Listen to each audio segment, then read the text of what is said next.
I came to the bank to close my account, but the banker went pale and said, have you seen the balance on your account? There was $39 million. I had never seen that kind of money in my life. My name is Melanie, 34 years old, and my family threw me out like garbage because my husband got my younger sister pregnant. They thought I was walking away with nothing but a cardboard box. Before I continue this story, let me know where you are watching from in the comments below. Hit like and subscribe if you have ever had to stand up to family who underestimated your worth. The cardboard box in my hands felt incredibly heavy, even though it only contained a few framed photos, a favorite coffee mug, and my laptop. I stood in the center of the living room, the space I had meticulously decorated over the past 6 years of my marriage. I remembered picking out the gray sectional sofa, painting the accent wall, and building a life I thought was secure. Across from me stood my husband, Brandon. His arm was wrapped tightly around the waist of another woman. That woman was Courtney, my younger sister. I stared at his hand resting on her hip, my brain refusing to process the visual information. This was the man who had promised to love me forever. This was the sister I had shared childhood secrets with. Now they stood united against me, wearing matching expressions of smug satisfaction. The air in the room was suffocating. I could hear the hum of the refrigerator in the open concept kitchen, a mundane sound that mocked the absolute destruction of my reality. My mother, Beverly, stood behind the marble kitchen island. She did not look at me with sympathy or regret. She looked at me with the same cold, calculating disappointment she had directed my way since I was a teenager. She picked up a thick manila folder and slid it across the smooth marble surface. The heavy thud of the paper echoed in the quiet room. "Sign them, Melanie," my mother commanded, pointing a perfectly manicured finger at the divorce papers. "We are doing this quickly and quietly. Courtney is pregnant. Brandon needs a real wife who can give him a family, not a college dropout who plays with computer codes in the basement all day." The words hit me like physical blows. Courtney is pregnant. My sister was carrying my husband's child. I looked at Courtney, the undeniable golden child of our family. Growing up in our affluent suburban neighborhood, Courtney was the cheerleader, the prom queen, the one who did everything right, according to my mother's strict standards. She was the one who got the lavish birthday parties and the expensive clothes. I was the quiet one, the girl who preferred taking apart computers and teaching myself programming languages. When I dropped out of college to pursue UX and UI development full-time, my mother had declared me a lost cause. She had never forgiven me for choosing a non-traditional path. Now she was literally replacing me with the daughter she always preferred. Courtney had always taken what was mine. In high school, it was my friends. In college, it was the attention of our parents. And now in adulthood, it was my husband. Beverly had always enabled this behavior, telling me I needed to share, that I needed to be the bigger person, because Courtney was younger and more sensitive. The reality was that Courtney was a manipulative opportunist, and my mother was her biggest enabler. Seeing them standing in my kitchen, effectively stealing my life, felt like the tragic but inevitable culmination of 34 years of toxic family dynamics. "Mom," I whispered, my voice trembling, "how can you stand there and support this? She is my sister. He is my husband." Beverly crossed her arms, her posture rigid and unforgiving. "Oh, please grow up, Melanie. Brandon deserves a woman who is actually present in a marriage. You have spent the last 3 years locked in that dark basement staring at a screen, working on some ridiculous project that went absolutely nowhere. Courtney is offering him a real future. You should be apologizing to him for wasting 6 years of his life." Brandon finally spoke up, his voice dripping with condescension. "Listen to your mother, Mel. It is over. You need to leave. Today. This house is in my name anyway. You know that." He stepped forward, holding out his hand. "Hand over the keys to the Audi. I paid the down payment, and I am not letting you drive off in my investment. I need it for Courtney and the baby. They need a safe, reliable vehicle." I stared at the man I had shared a bed with, cooked meals for, and loved with all my heart. He was looking at me like I was a stranger who had overstayed my welcome. My hands shook as I reached into my pocket, pulled out the car keys, and dropped them onto the kitchen island. They hit the marble with a sharp clatter. How am I supposed to get anywhere? I asked, fighting back tears. Where am I supposed to go? Brandon scoffed, a cruel smirk playing on his lips. That is not my problem. You have your own bank account. There is exactly $500 in there. I checked this morning before I transferred the rest of our joint funds to my personal account. $500 is more than enough for a motel and a bus ticket. You can figure the rest out yourself. You are supposed to be the smart one, right? You really thought you were going to be the next big tech genius, did not you? Brandon laughed, a harsh sound that cut straight through my chest. 3 years. You spent 3 entire years ignoring me, ignoring this marriage building, that stupid accessibility software plugin. You swore it was going to change the world. You swore it was going to make millions. And what happened? Nothing. It was a complete commercial failure. Nobody wanted your little code, Melanie. You are a failure as a developer and a failure as a wife. The mention of my software plugin felt like a knife twisting in my gut. I had poured my soul into that code. It was designed to help visually impaired users navigate complex digital interfaces effortlessly. I had worked through weekends, skipped holidays, and drained my energy trying to perfect every single line of code. When I finally launched it, the market response had been abysmal. Brandon had never let me forget that failure, using it as constant proof that I should have listened to my mother and gotten a normal corporate job. He used my passion as a weapon to make me feel small and dependent on him. Courtney leaned her head against Brandon's shoulder and let out a soft theatrical sigh, rubbing her completely flat stomach. Just sign the papers, Mel. Stop making this so difficult for everyone. We want to start decorating the nursery, and your negative energy is really bad for the baby.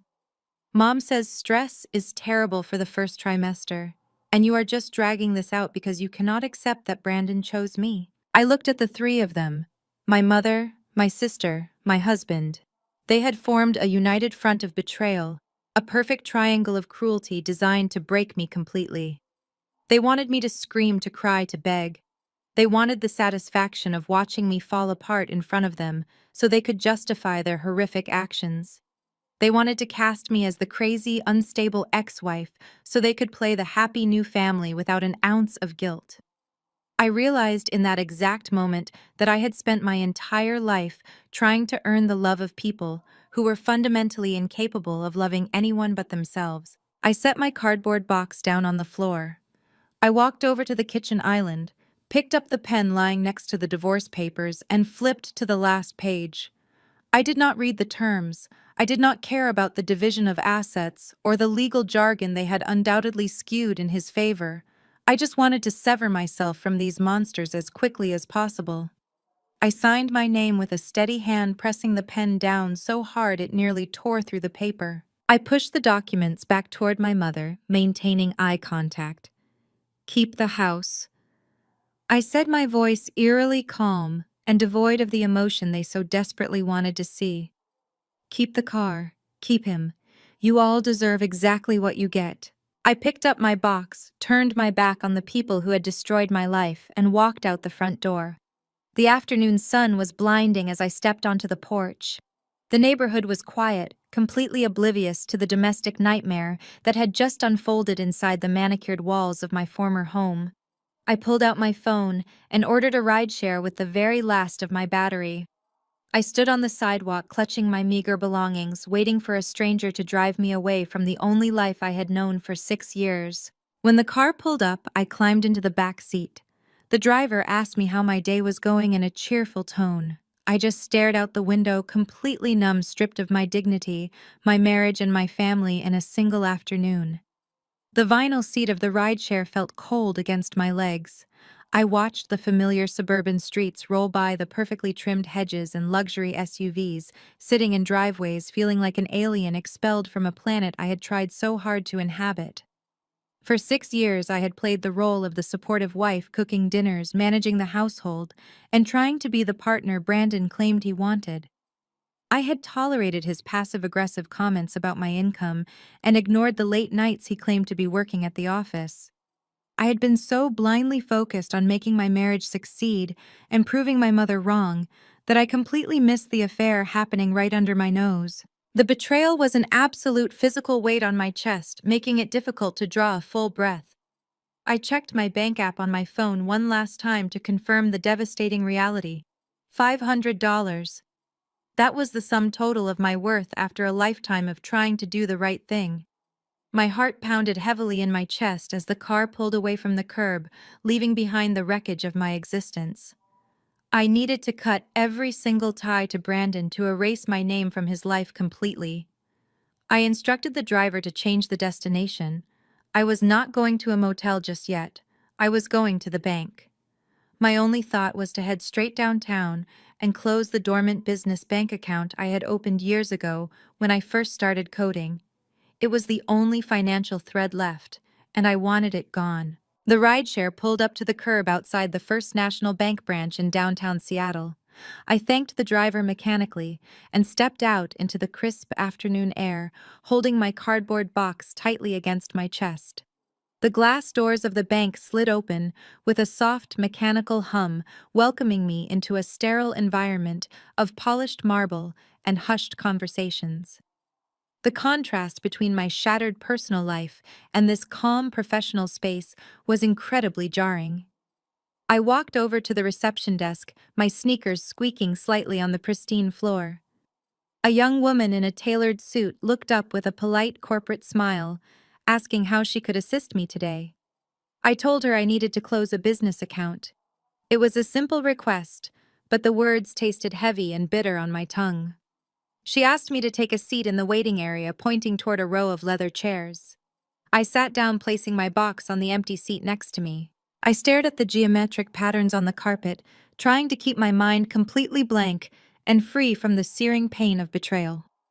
If I allowed myself to think about Brandon and Courtney in my house, decorating a nursery while I sat here with $500 to my name, I knew I would completely fall apart. I needed to focus entirely on logistics. Closing this account was a logistical necessity. It was an old dormant account I had opened 5 years ago when I first started taking freelance coding projects.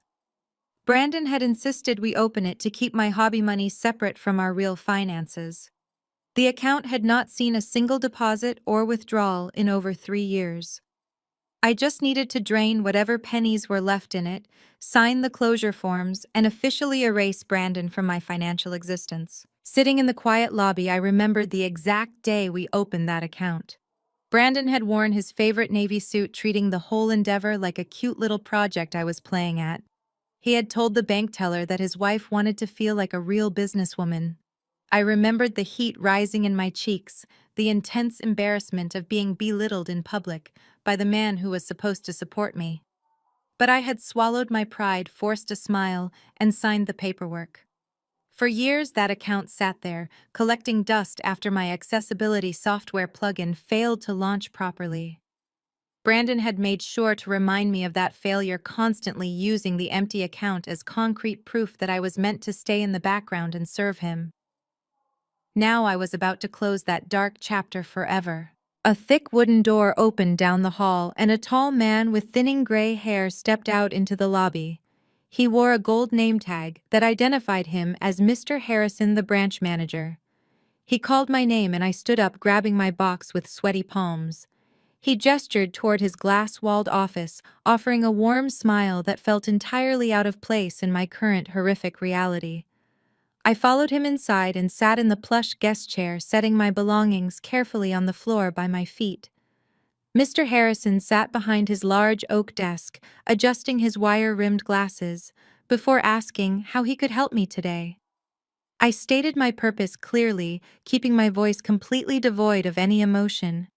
I told him I needed to completely close my business checking account today and withdraw any remaining funds so I could be on my way. Mr. Harrison nodded professionally, reaching for his computer keyboard. He told me that would be no problem at all and asked for my identification. I dug into my coat pocket, pulled out my identification card, and slid it across the smooth surface of his desk. He took it, verified my face against the photo, and began typing my information into his secure system. The rapid clicking of his keyboard filled the small office. I watched his fingers move, feeling a strange sense of profound finality. Once this administrative task was done, I would truly have nothing left tying me to my past. Mr. Harrison made polite small talk while he waited for the banking system to load. He mentioned the unseasonably warm weather we were having and asked if I had any exciting plans for the upcoming weekend. I gave a non-committal response, staring blankly at the beige wall behind his head. I did not want to tell this kind stranger that my weekend plans consisted of finding a cheap motel room and figuring out how to rebuild a human life from absolute zero. I just wanted him to hand me a cashier check for whatever pocket change was left in the account, so I could leave and find a quiet place to cry in absolute peace away from the judging eyes of the world. The computer screen reflected brightly in his glasses, casting a faint blue glow across his eyes. I expected him to print out a piece of paper, hand me a cheap plastic pen, and send me out the heavy glass door. Instead, the rapid clicking of his keyboard suddenly stopped. The silence in the office stretched out, becoming thick and incredibly uncomfortable. I watched as Mr. Harrison leaned much closer to his monitor, his brow furrowing in deep confusion. He took off his glasses, wiped them quickly with a microfiber cloth from his top desk drawer, and put them back on his face. He peered at the screen again, his posture completely changing. The relaxed, casual demeanor of a local branch manager vanished in an instant. He sat up rigid, his shoulders visibly tense under his suit jacket. I saw his throat work as he swallowed hard. The healthy color began to rapidly drain from his face, leaving his skin a pale, sickly white. A bead of nervous sweat formed at his temple. He began clicking his mouse frantically, opening new windows on his screen, checking and rechecking whatever impossible information had just popped up. I shifted uncomfortably in my chair, feeling a sudden spike of raw anxiety. My mind raced through the absolute worst possible scenarios. Had Brandon somehow overdrawn the account and left me with a massive, insurmountable debt? Had my mother filed some sort of malicious legal injunction to freeze my assets just to punish me further? Had Courtney stolen my identity to open new credit lines?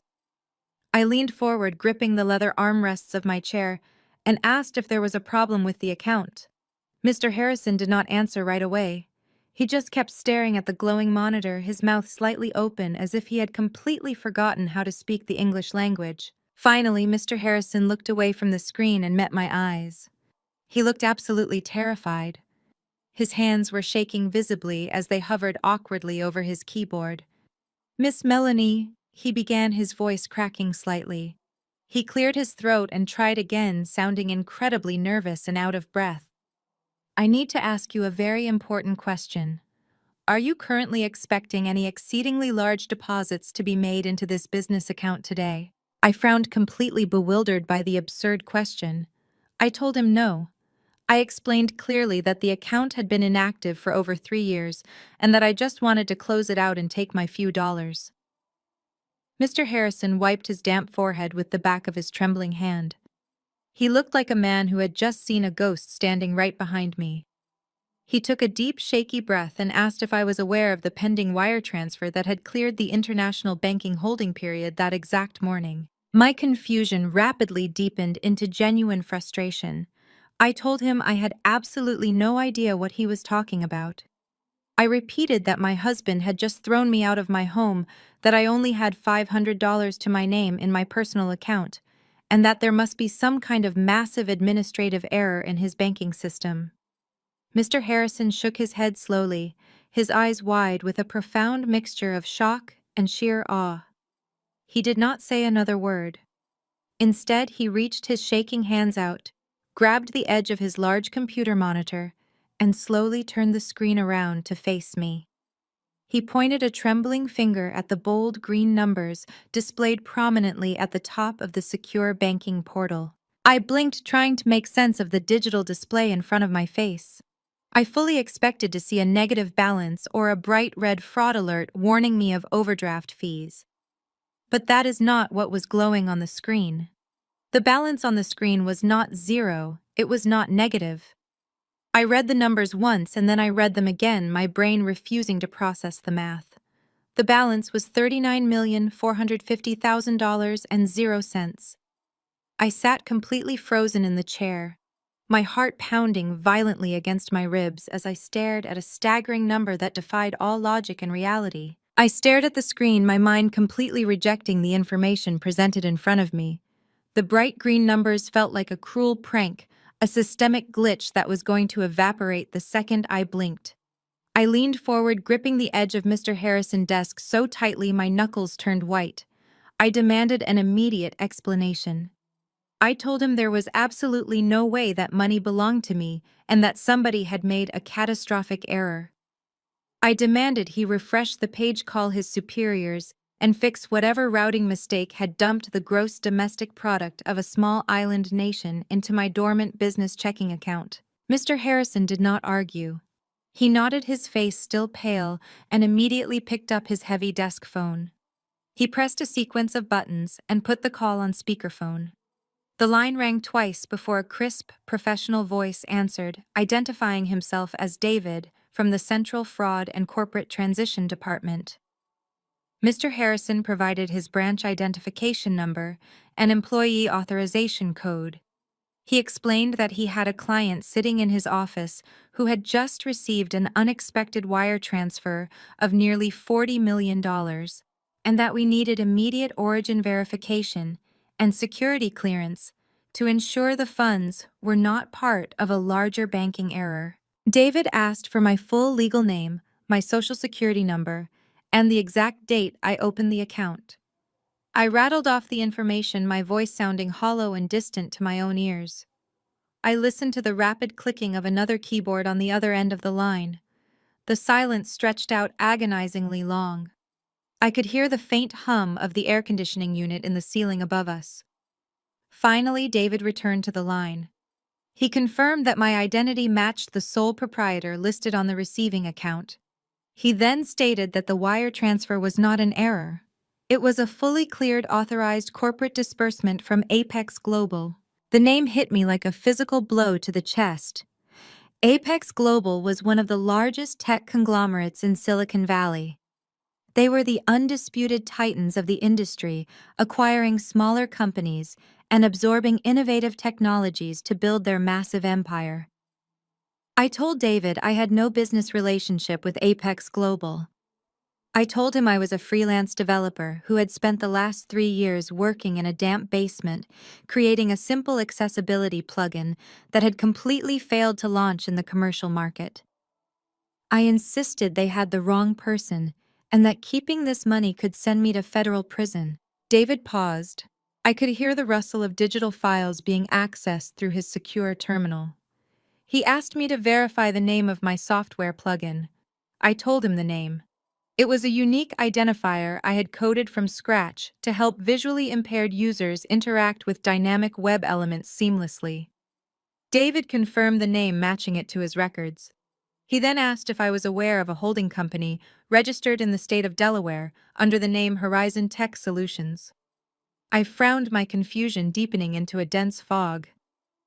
I told him I had never heard of Horizon Tech Solutions in my entire life. The atmosphere in the room shifted dramatically. Mr. Harrison shifted uncomfortably in his leather chair, crossing his arms.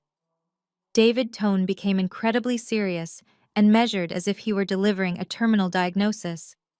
He informed me that Horizon Tech Solutions had been licensing my exact accessibility plugin to Apex Global for the past 4 years. According to the corporate ledgers, Apex Global had integrated my core code into their primary operating systems, rolling it out to millions of devices worldwide. The holding company Horizon Tech Solutions had been receiving massive, lucrative quarterly royalty payments for the licensed use of that intellectual property. My breath caught in my throat. I asked David who owned Horizon Tech Solutions. I asked him who was listed as the managing director of the holding company that had been illegally leasing my proprietary code. The answer shattered my entire reality into a million jagged pieces. David read the name clearly over the speakerphone, articulating every syllable. The managing director and sole signatory on the Delaware holding company was my husband, Brandon. The room started to spin violently. I closed my eyes as a wave of intense physical nausea washed over me. Brandon had taken my code, The code I had spent countless sleepless nights writing, the code I had poured my heart and soul into. He had taken it behind my back and licensed it to one of the biggest tech giants in the world. He had forged my signature to transfer the licensing rights to a secret shell company he controlled entirely.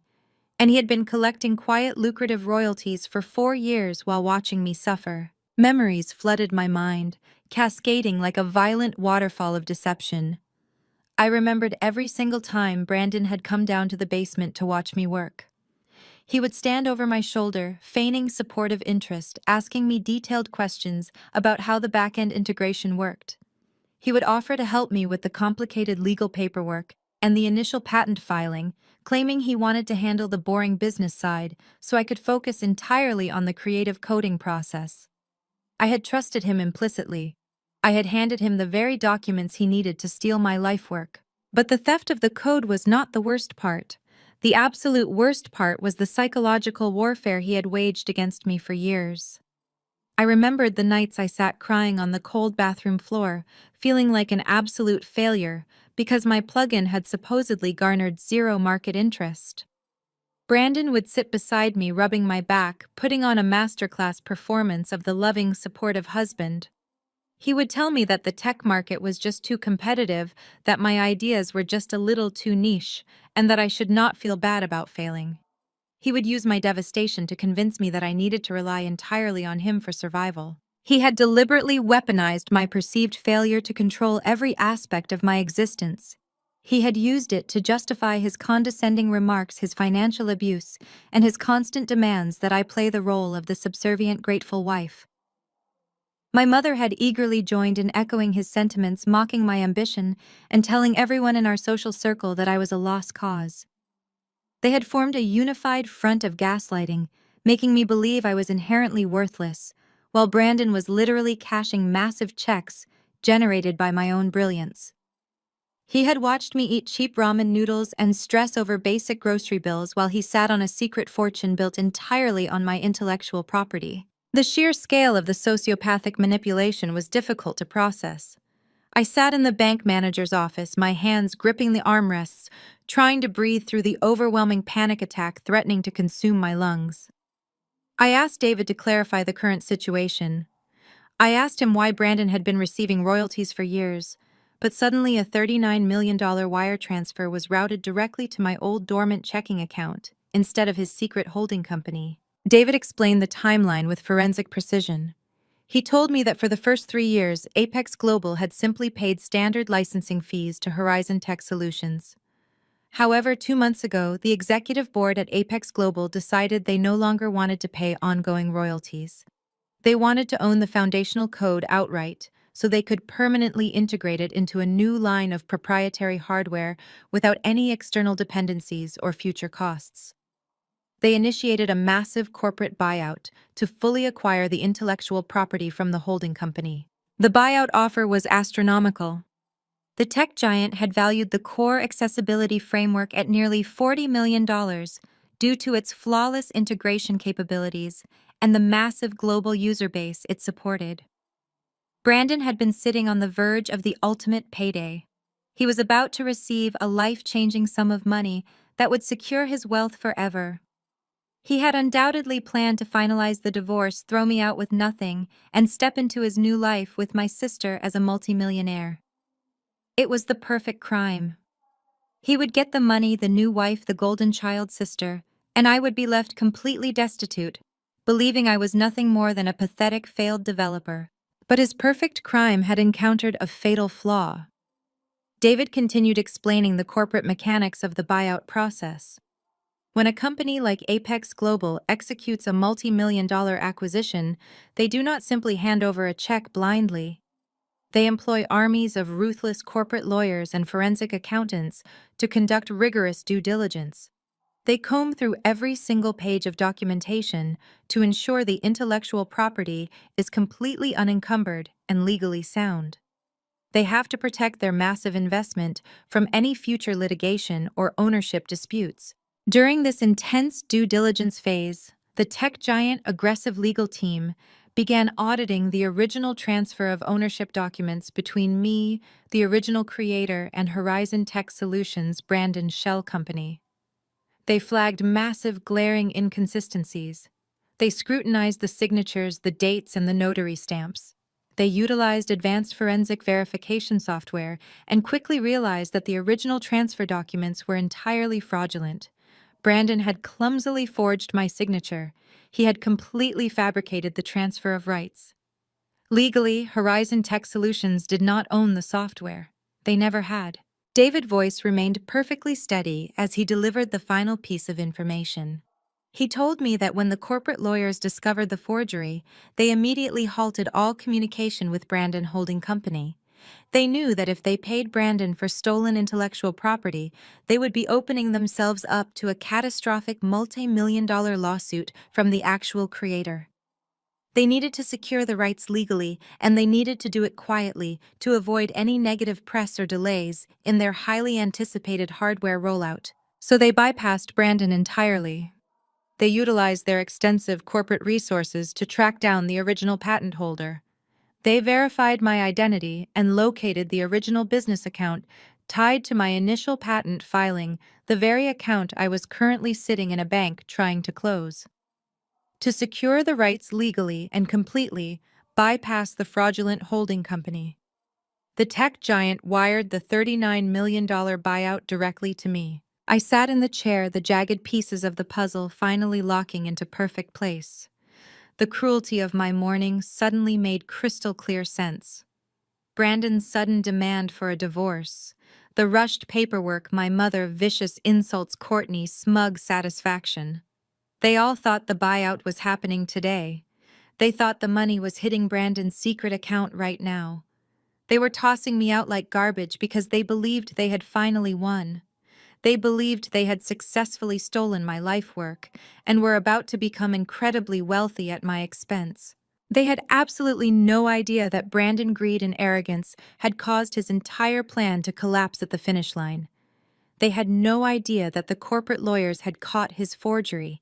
And most importantly, they had absolutely no idea that the massive fortune they were currently celebrating had just landed securely in my personal bank account. The silence in the bank manager office was absolute. I sat staring at the speakerphone, trying to absorb the magnitude of what David from Apex Global had just revealed. The tech giant aggressive legal team had not just found a minor clerical error, they had uncovered a deliberate, calculated felony. David explained that during their rigorous due diligence phase, their forensic accountants tore through every single document tied to Horizon Tech Solutions.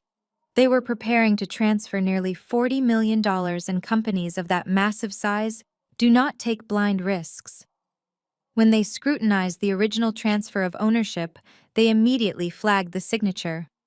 Brandon had been incredibly sloppy. He had traced my signature from our old mortgage documents, but he failed to replicate the natural pressure and flow of my handwriting. The corporate lawyers at Apex Global recognized the forgery instantly using their advanced verification software. David's voice remained completely clinical as he described how they froze Brandon out of the entire transaction. They realized that Horizon Tech Solutions did not legally own the patent for my accessibility plugin. If Apex Global proceeded with the buyout and paid Brandon's shell company, they would be acquiring stolen intellectual property. That would open them up to a massive, devastating lawsuit from the actual creator the moment the product launched globally. They could not afford that kind of legal exposure or public relations nightmare. To secure the rights legally and quietly, they executed an immediate contingency plan. They bypassed Brandon and his fraudulent LLC entirely. They traced the original patent registration back to me, verified my identity, and routed the $39 million buyout directly to the sole legitimate patent holder. I looked at Mr. Harrison, who was wiping his forehead with a cotton handkerchief. I asked David what Brandon knew about this sudden change in the financial routing. David replied that their legal department had issued a standard delay notice to Horizon Tech Solutions, citing routine compliance checks. They had completely frozen him out of the communication loop while they secured the asset directly from me to prevent any interference. Brandon was sitting at home right now, believing his payday was just delayed by a few administrative days. He had absolutely no idea the tech giant had discovered his crime and wired the funds to his discarded wife. The phone call ended, leaving a heavy charged silence in the small office. I looked back at the computer monitor. The $39 million sat there in bright green numbers. It was real, and it was legally mine. But the initial shock was rapidly giving way to a new kind of terror. I was sitting in a standard commercial bank branch with a fortune sitting in a vulnerable, dormant checking account. I was legally married to a man who had just handed me divorce papers and thrown me out of my home to be with my pregnant sister. If Brandon found out this money existed, he would use every dirty legal trick in the book to claim half of it as a marital asset. He would drag me through years of grueling litigation to drain my resources and force a settlement. Mr. Harrison seemed to read my mind perfectly. He leaned forward, folding his hands on his polished oak desk. He told me that keeping this amount of capital in a standard business checking account was incredibly dangerous, especially given my current domestic situation. He explained that my husband could easily attempt to freeze my assets the moment he realized the money had bypassed his shell company. I needed specialized protection immediately. Mr. Harrison picked up his phone again. He told me he knew exactly who I needed to call to fix this. He dialed a private number and spoke in low, urgent tones, requesting immediate assistance for a high-net-worth client facing a domestic crisis. Within 20 minutes, a woman walked into the bank branch. She bypassed the waiting area entirely and strode directly into Mr. Harrison's office. This was Diana. She wore an immaculate charcoal-tailored suit and carried a sleek leather briefcase. Her heels clicked sharply against the floor, projecting absolute, unwavering authority. Diana was a high-end wealth management attorney who specialized in protecting the assets of ultra-high net worth individuals from hostile litigation. Mr. Harrison introduced us quickly, stepping back to let her take complete control of the room. Diana did not offer empty sympathy or useless platitudes about my broken marriage. She sat down across from me, opened her briefcase, and looked at me with piercing dark eyes. She told me we had a very narrow window of time to secure my future before my husband realized his fraudulent empire had collapsed. She asked me a series of rapid-fire questions about my marriage, the divorce papers I had just signed, and the exact timeline of Brandon's actions today. I answered her with complete transparency, laying out every detail of his betrayal, my sister pregnancy, and the horrific scene I had just escaped in my living room. Diana listened without interrupting her expression, hardening into a look of predatory focus. When I finished, she leaned back and delivered her brilliant assessment. She told me that Brandon had severely miscalculated his position. By forcing me to sign the divorce papers under duress today, and demanding I leave the property, he had initiated the separation of our lives before the buyout funds were officially discovered or processed into his account. However, we needed to ensure this money was completely shielded from any future marital asset claims he might attempt to file. She explained that if the money stayed in a domestic account tied to my name, Brandon lawyers could petition a local judge to freeze it during the divorce discovery phase. We could not let that happen under any circumstances. Diana outlined a ruthless, highly effective legal strategy to protect me. She told me she was going to establish a secure, heavily protected offshore trust immediately. This trust would be registered in a jurisdiction with ironclad asset protection laws, specifically designed to shield capital from hostile domestic litigation. The trust would be established solely in my name as the primary beneficiary, but structured in a way that made the assets legally untouchable by any impending divorce proceedings or fraudulent claims from my soon-to-be ex-husband. She pulled a stack of dense legal documents from her briefcase. She had clearly anticipated this exact scenario when Mr. Harrison called her. She walked me through every single page, explaining the complex mechanics of the offshore entity. She detailed how the funds would be routed through a series of secure institutional accounts, completely masking the money trail from anyone trying to perform a basic domestic asset search. She assured me that this was entirely legal and standard practice for individuals experiencing sudden, massive liquidity events under hostile personal circumstances. I picked up the heavy silver pen she offered me. My hand was no longer shaking with fear or sadness. The crushing weight of the morning betrayal was being rapidly replaced by a cold, calculated determination to survive. I signed the documents authorizing Diana to establish the trust and execute the immediate transfer of the $39 million. Mr. Harrison processed the paperwork without hesitation, utilizing his top-level managerial clearance to expedite the massive international wire transfer. I watched the computer monitor as the bright green numbers disappeared from my dormant business account. The balance returned to exactly zero. The money was gone, securely routed into an impenetrable financial fortress that Brandon could never touch. Diana packed her documents back into her briefcase, snapping the brass locks shut with a satisfying, confident click. She told me the trust was now active and the funds were fully protected from any domestic interference. She handed me a sleek, black encrypted debit card tied to a secure domestic allowance account, ensuring I had immediate access to whatever funds I needed to live comfortably without exposing the primary trust. Diana gave me strict, unwavering instructions for the coming weeks. I was to maintain absolute silence about the money. I was not to confront Brandon about the forgery under any circumstances.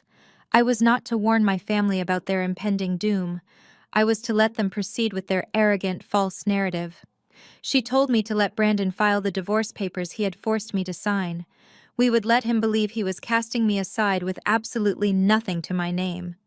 She smiled a sharp, dangerous smile that made me glad she was on my side. She told me that in high-stakes litigation the most powerful weapon is always the information the enemy does not know you have. We were going to let Brandon dig his own grave while he thought he was burying me. I walked out of the bank with Diana business cards safely tucked in my pocket and the encrypted debit card hidden in my wallet. The afternoon sun was beginning to set, casting long, beautiful golden shadows across the bustling Seattle skyline. I stood on the busy sidewalk, watching the city move around me with a newfound sense of clarity. A few short hours ago, I had been a discarded, broken wife, clutching a cardboard box, believing my life was entirely over. Now I was a multimillionaire, backed by a ruthless legal team, holding the ultimate power to completely destroy the people who had tried to break me. I thought about Brandon. I pictured him sitting in the living room I had decorated, rubbing Courtney's pregnant belly, and eagerly checking his secret Horizon Tech Solutions account on his phone. He was waiting for the $39 million to drop. He was probably already planning exactly how to spend it. He was likely looking at luxury sports cars, browsing massive real estate listings, and celebrating his perfect, flawless crime. He still thought his massive payday was imminent.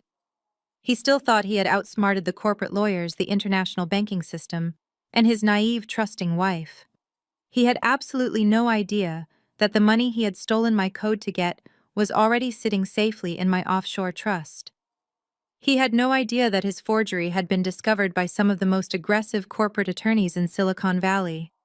He had no idea that he had committed federal wire fraud and left a massive digital paper trail leading right back to his shell company. He was currently celebrating a major victory he had not actually won. I thought about my mother, Beverly. I imagined her gloating to her pretentious country club friends about how her golden child Courtney had finally secured a wealthy, successful man. I imagined her sneering at my supposed failure, feeling completely justified in throwing me out onto the street. She believed she had orchestrated the perfect lifestyle upgrade for her favorite daughter. She had traded the broke software developer for the incoming tech multimillionaire. She had no idea she had just tied her favorite daughter to a broke, fraudulent criminal who was about to face absolute financial and legal ruin. A cold, deeply satisfying calm washed over my entire body. I did not need to scream or cry or beg for justice from people incapable of providing it. Justice had already been served to them on a silver platter. I just had to wait patiently for them to realize it. Across town, inside the very house I had painstakingly decorated, Brandon was pacing the hardwood floors. He held his smartphone in a tight grip, his thumb furiously swiping down to refresh his banking application. The screen remained unchanged. The Horizon Tech Solutions account balance sat at a mere few $1,000s. A minor annoyance, he told himself, a simple bureaucratic delay in the grand scheme of his imminent wealth. Apex Global had sent an automated corporate email citing routine compliance checks and a mandatory international holding period for disbursements exceeding $30 million. To a man blinded by his own arrogance, this sounded perfectly standard. Brandon did not possess the technical or legal comprehension to understand that corporate lawyers do not simply delay wire transfers without cause. He firmly believed his fabricated empire was totally secure, and that his massive payout was just stuck in a digital transit queue. But Brandon was an impatient man, and the promise of nearly $40 million burned a hole in his imagination. He could not wait a few administrative days to start living the lifestyle he felt he inherently deserved. He needed immediate liquid capital to fund the lavish reality he had promised his new pregnant bride and his demanding mother-in-law. Brandon picked up his keys and drove his newly claimed Audi to a sleek glass office building in the financial district. He was not visiting a traditional bank. Traditional banks required extensive underwriting and asset verification. Brandon was meeting with a private bridge loan firm, a group of aggressive predatory lenders who specialized in high-risk, high-yield capital advances for corporate acquisitions. He sat across from a sharp-suited loan officer and presented his forged Apex Global term sheet. He projected total confidence, weaving a masterful tale about a delayed corporate buyout and his need for immediate short-term liquidity. The lender examined the Apex Global letterhead. The logo of the tech giant was intoxicating enough to blind even seasoned financiers to potential red flags. They saw the proposed $39 million acquisition, and their eyes lit up with predatory greed. The loan officer agreed to authorize a massive $5 million cash advance. The catch was a staggering double-digit interest rate and a contract that leveraged every single asset Brandon currently owned, including my former house as collateral. Brandon did not even bother to read the fine print. He signed the predatory loan documents with a flourish, entirely convinced he would simply pay off the bridge loan with pocket change the moment his massive wire transfer finally cleared. Brandon returned to the house feeling like an absolute king.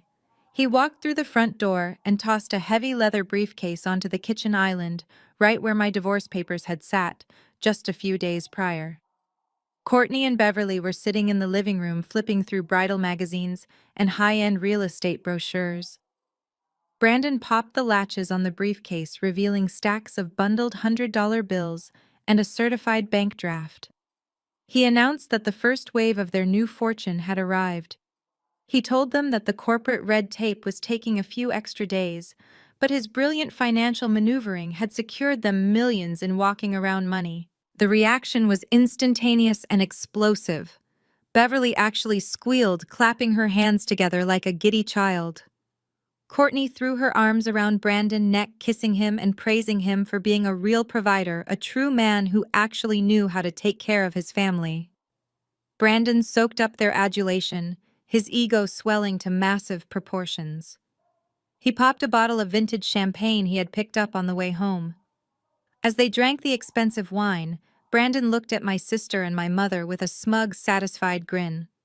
He told them to go out and buy whatever they wanted. He insisted they spare absolutely no expense.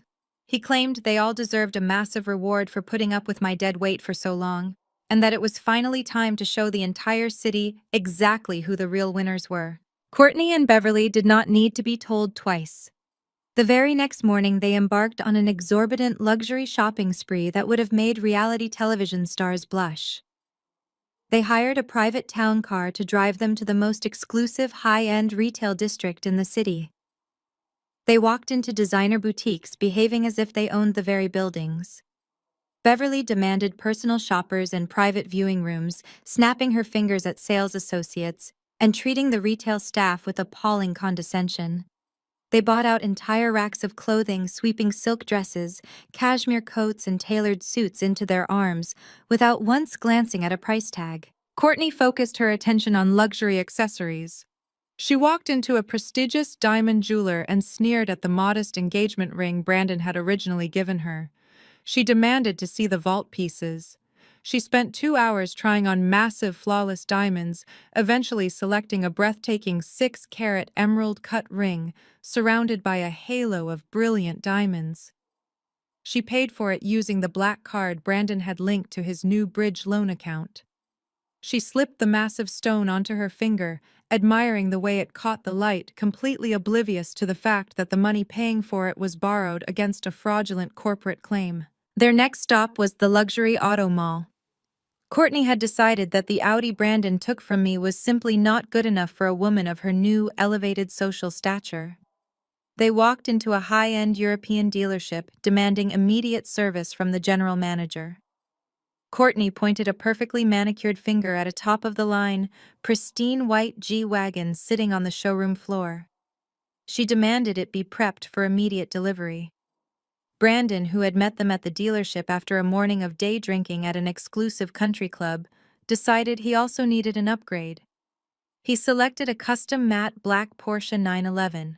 They put down massive, non-refundable cash deposits on both vehicles, signing the financing paperwork with absolute arrogant glee.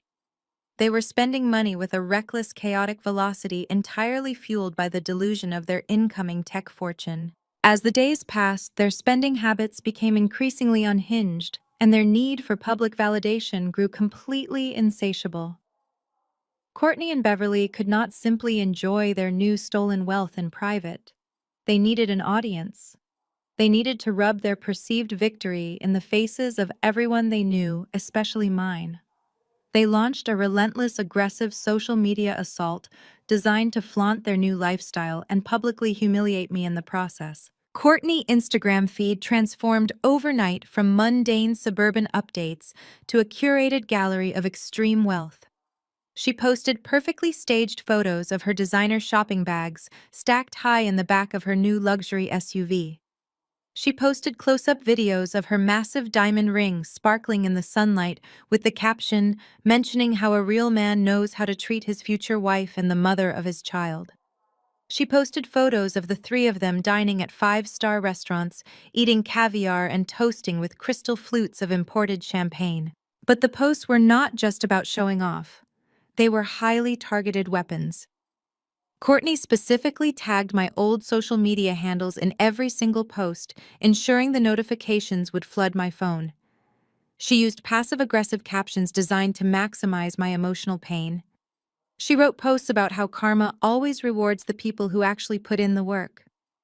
She shared quotes about upgrading your life by leaving toxic, unmotivated failures behind. She wrote lengthy paragraphs about how Brandon was finally free to reach his full potential now that he was no longer chained to a negative dead-end partner who spent her life playing computer games in a dark basement. Beverly eagerly joined the digital harassment campaign. My own mother commented on every single photo validating their cruelty.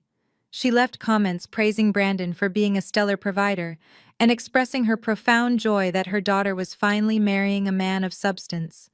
She posted updates on her own page talking about how the universe always corrects itself and how true family is built on success and ambition, not lazy delusions. They were painting a public narrative where I was the villainous, lazy burden, and they were the triumphant heroes stepping into their rightful, opulent destiny. They wanted the entire city, their social circles, and our extended family to see my absolute defeat. They wanted me to sit in a cheap motel room, crying over their posts, feeling the crushing weight of my own inadequacy. They wanted me to be completely destroyed by their public display of victory. What they did not know was that I was not sitting in a cheap motel room. I was sitting in the expansive living room of a highly secure luxury penthouse in the center of the downtown financial district. The floor-to-ceiling windows offered a breathtaking panoramic view of the entire city skyline. I sat on a plush cream-colored sofa resting a cup of imported green tea on my lap. My phone rested on the glass coffee table in front of me, buzzing steadily with notifications from Courtney-targeted social media tags. I picked up the phone and casually scrolled through their posts. I looked at the photos of the G-Wagon, the diamond ring, the designer bags, and the expensive champagne. I read the vicious captions about karma, and leaving failures behind. I read my mother glowing comments praising the man who had committed federal wire fraud. I did not feel a single ounce of sadness. I did not shed a single tear. I just sat in my quiet, secure fortress and smiled a deep, genuine smile. I watched them eagerly, gladly walking straight into the most devastating trap imaginable. They were building a massive house of cards on a foundation of borrowed money and forged documents. Every single dollar they spent, every luxury car deposit they made, every bridge loan Brandon signed, drew the noose tighter around their own necks. They were publicly documenting their own impending ruin, providing a digital trail of their reckless spending fueled by a fortune they would never possess.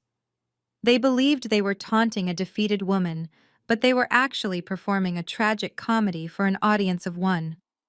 They were celebrating a victory lap on a track that led directly to a cliff, and I was perfectly content to sit back, sip my tea, and watch them accelerate toward the edge.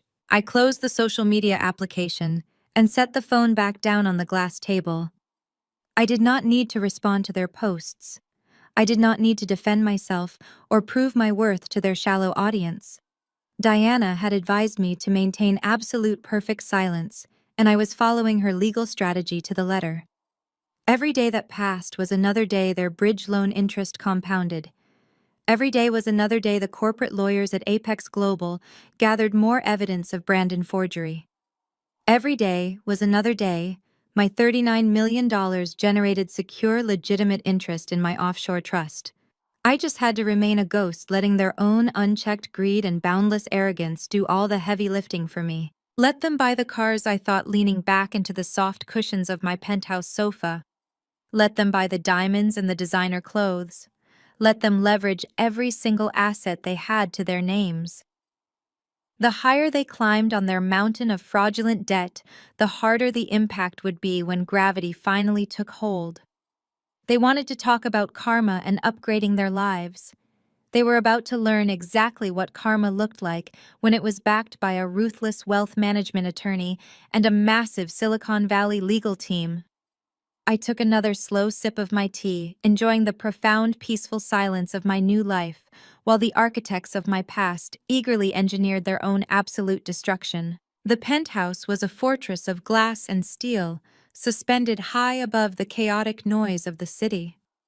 I spent my mornings standing by the massive windows watching the tiny cars navigate the busy intersections far below. My new life was entirely invisible to the people who had tried to destroy me. To Brandon, Courtney, and Beverly, I was a pathetic ghost, haunting the cheap motels on the outskirts of the city. They firmly believed I was surviving on vending machine food and crying myself to sleep on a stained mattress. I did nothing to correct that narrative. I ordered my groceries through a private delivery service and spent my days exercising in the private gym. I relished the safety of my absolute anonymity. While my family paraded their fraudulent wealth across every social platform they could find, I remained a master class in restraint. I knew true power did not need an audience. The trust held my $39 million securely. I was completely financially invincible, yet I played the defeated victim flawlessly. The illusion of my total ruin was tested on a rainy Tuesday afternoon when my secure cell phone vibrated on the marble kitchen counter. I glanced at the caller identification and saw my mother name flashing on the screen.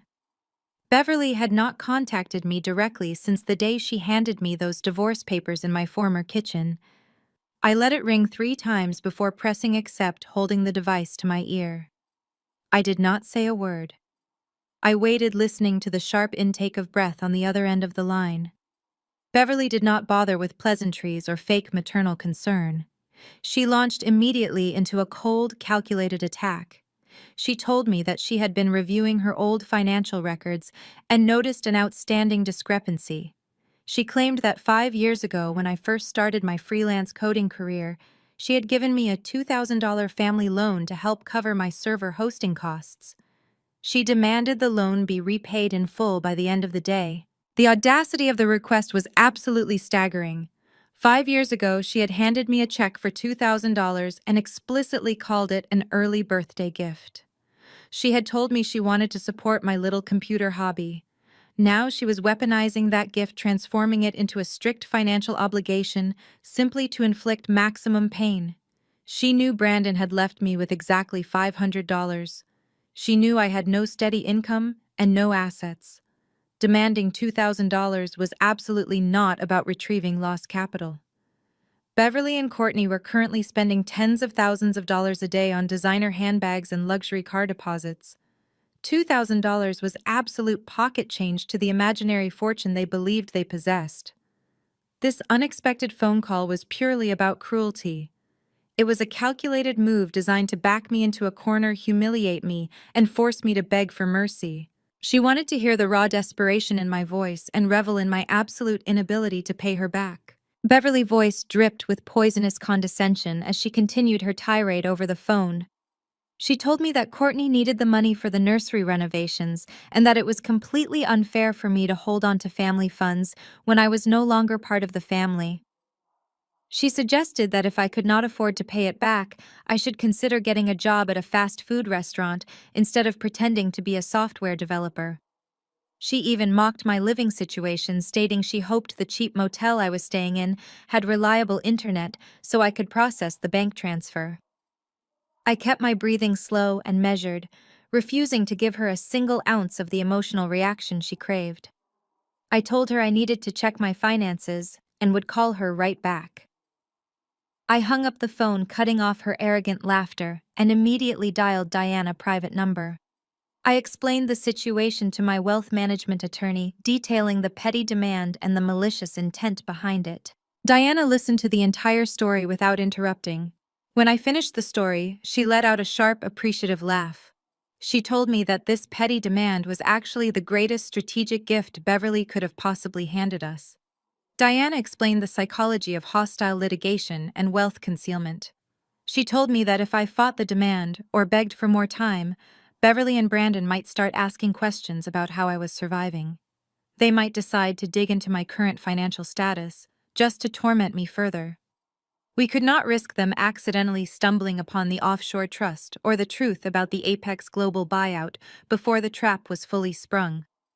Diana instructed me to pay the $2,000 immediately. She told me to transfer it directly from the secure domestic allowance account linked to my encrypted debit card. Paying the money without a fight would cement their absolute delusion. It would convince them that they had successfully squeezed the very last drop of blood from my lifeless financial corpse. I understood the brilliance of Diana's strategy immediately. Submitting to Beverly's cruel demand would serve as the ultimate camouflage for my massive wealth. I calmly opened my highly secure banking application and swiftly initiated a direct wire transfer to my mother account for exactly $2,000. I did not add a note or a message. I simply executed the transaction and watched the funds leave my allowance account. A few minutes later, my phone lit up with a barrage of text messages. The financial transfer had gone through perfectly, and the reaction was absolutely instantaneous. Beverly texted me a single thumbs-up emoji, followed by a message telling me that it was good to see I was finally taking some personal responsibility for my failures. Courtney quickly followed up with a text of her own, telling me to enjoy living on the streets now that my last dime was gone. They were gloating, celebrating their petty victory with absolute vicious delight. They truly believed they had completely destroyed me and my financial future entirely. I set my mobile phone down on the marble counter and smiled. I felt a profound sense of empowerment knowing that the $2,000 I had just sent them was literally less than the interest my trust account generated while I was drinking my morning coffee. Their sheer arrogance had completely blinded them to reality. They were so utterly convinced of their own superiority and my inherent weakness that they could not see the massive storm gathering directly above their heads. By paying the money, I had effectively locked the door to their delusion and thrown away the key. They would continue to spend Brandon fraudulent bridge loans with reckless abandon, completely certain that no one was coming to stop them. They would continue to post their fake luxury lifestyle online, digging a deeper hole with every single credit card swipe. I had purchased my absolute privacy and their continued ignorance for the incredibly low price of $2,000. It was arguably the best financial investment I had ever made in my life. With my highly toxic family successfully distracted by their own petty cruelty, I quickly turned my attention to the future. I walked out of the kitchen and entered the sprawling home office I had set up in the penthouse. The large room was equipped with three massive high-definition monitors, a custom-built processing tower, and a wall of whiteboards covered completely in complex architectural diagrams. I was not just hiding in this luxury fortress waiting for Brandon Empire to collapse, I was actively building my very own. The $39 million from Apex Global was not just a settlement, it was seed capital. I sat down in my ergonomic leather chair and woke up my computer screens. For the past 3 weeks, I had been working tirelessly with Diana and a team of elite corporate attorneys to establish the legal framework for my new company. I was launching a dedicated technology firm focused entirely on creating advanced accessibility software for enterprise-level operating systems. The sheer momentum I was building was absolutely unstoppable. The heavy corporate paperwork sat in a neat, organized stack on my wooden desk, awaiting my final signature. I picked up my favorite pen and quickly signed the critical articles of incorporation, officially bringing Lumina Tech Solutions into existence. I was no longer a freelance developer, working out of a damp basement, relying on a deceitful husband to handle the business logistics. I was the founder and chief executive officer of a fully funded technology firm with a massive capital reserve and an impeccable industry reputation, courtesy of the Apex Global acquisition. I had already begun recruiting top-tier engineering talent, offering highly competitive salaries and remote work flexibility to build my initial development team. I was securing commercial office space in the most prestigious tech hub in the city, negotiating lease terms with the confidence of a woman who could buy the entire building in cash if she chose to. I was turning the trauma of my past into the solid foundation of an unstoppable corporate empire that would permanently redefine my entire future. I carefully reviewed the initial product roadmaps and strategic deployment schedules, mapping out the next 12 critical months of software development. I was expanding on the core concepts of my original plugin, designing a comprehensive suite of accessibility tools that would revolutionize how disabled users interacted with digital environments. The work was demanding, complex, and incredibly fulfilling. Every line of code I reviewed, every business strategy I finalized, felt like a definitive step away from the toxic shadow of my family. I was channeling all the energy I had once wasted trying to earn my mother approval into building something that actually mattered. I did not need Beverly validation or Brandon fake support anymore.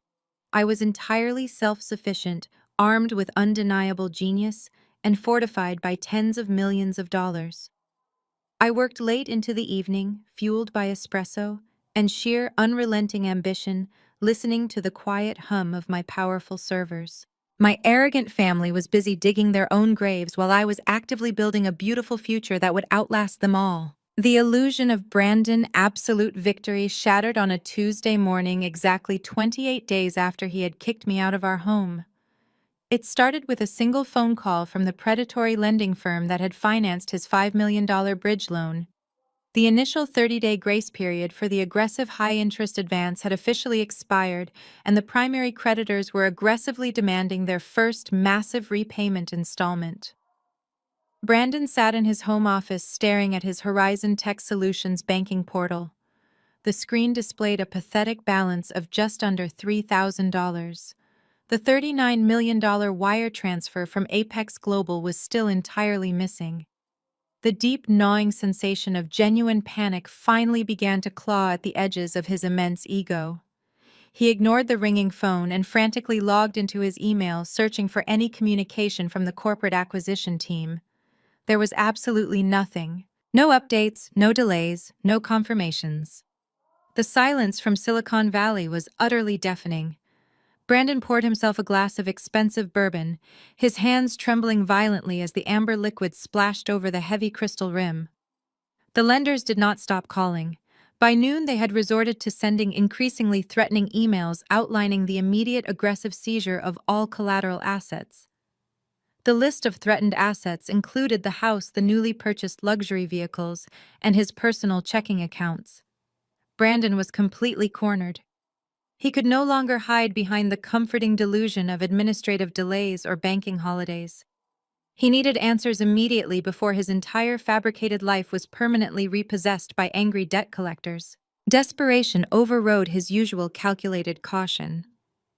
Brandon bypassed the automated email system and directly called the main legal department at Apex Global. He loudly demanded to speak with the senior acquisition director handling the Horizon Tech Solutions buyout. He fully expected to easily bully a junior associate into pushing the paperwork through the system. Instead, his call was aggressively routed to a senior corporate litigator named Richard Caldwell. Brandon aggressively demanded his money, loudly claiming an immediate breach of contract. Richard Caldwell did not raise his voice. He spoke with the terrifying clinical precision of a man who held absolute limitless power. Richard calmly informed Brandon that Apex Global had officially terminated all communication with Horizon Tech Solutions 3 weeks prior. Brandon felt the warm blood rapidly drain from his face, leaving him feeling cold and dizzy. He stammered weakly, asking how a signed acquisition contract could possibly be terminated without formal legal notice. Richard delivered the fatal blow without a single ounce of professional mercy. He explained that their forensic accounting division had conducted routine due diligence on the original software transfer documents. They utilized advanced cryptographic verification and definitively proved that the signature belonging to the original creator had been maliciously and sloppily forged. Horizon Tech Solutions did not legally own the software and therefore had absolutely no legal standing in the acquisition process. Brandon's vision went completely dark around the edges. He gripped the edge of his wooden desk, struggling to draw a full breath into his constricting lungs. He desperately tried to backtrack, his tone shifting from arrogant demands to pathetic pleading. He claimed it was just a minor clerical error and that he could easily get his wife to sign new updated paperwork by the end of the day. Richard cut him off instantly. He informed Brandon that securing new paperwork would not be necessary under any circumstances. To avoid acquiring stolen intellectual property and facing a catastrophic multi-million-dollar lawsuit, Apex Global had entirely bypassed the fraudulent holding company. Richard stated clearly that the full $39 million buyout had already been successfully wired directly to the verified original patent holder. He clearly stated my name. The phone slipped from Brandon's sweaty fingers and crashed loudly onto the hardwood floor. The horrific reality of his situation crushed him like a massive physical weight. He had not just lost the money. He had committed federal wire fraud and blatant forgery against one of the largest tech conglomerates on the planet. He was facing total, absolute financial ruin and a highly probable federal prison sentence. And the tens of millions of dollars he desperately needed to save himself were currently sitting securely in the bank account of the woman he had completely destroyed. Absolute terror rapidly transformed into frantic, desperate action. Brandon knew he was completely out of viable options.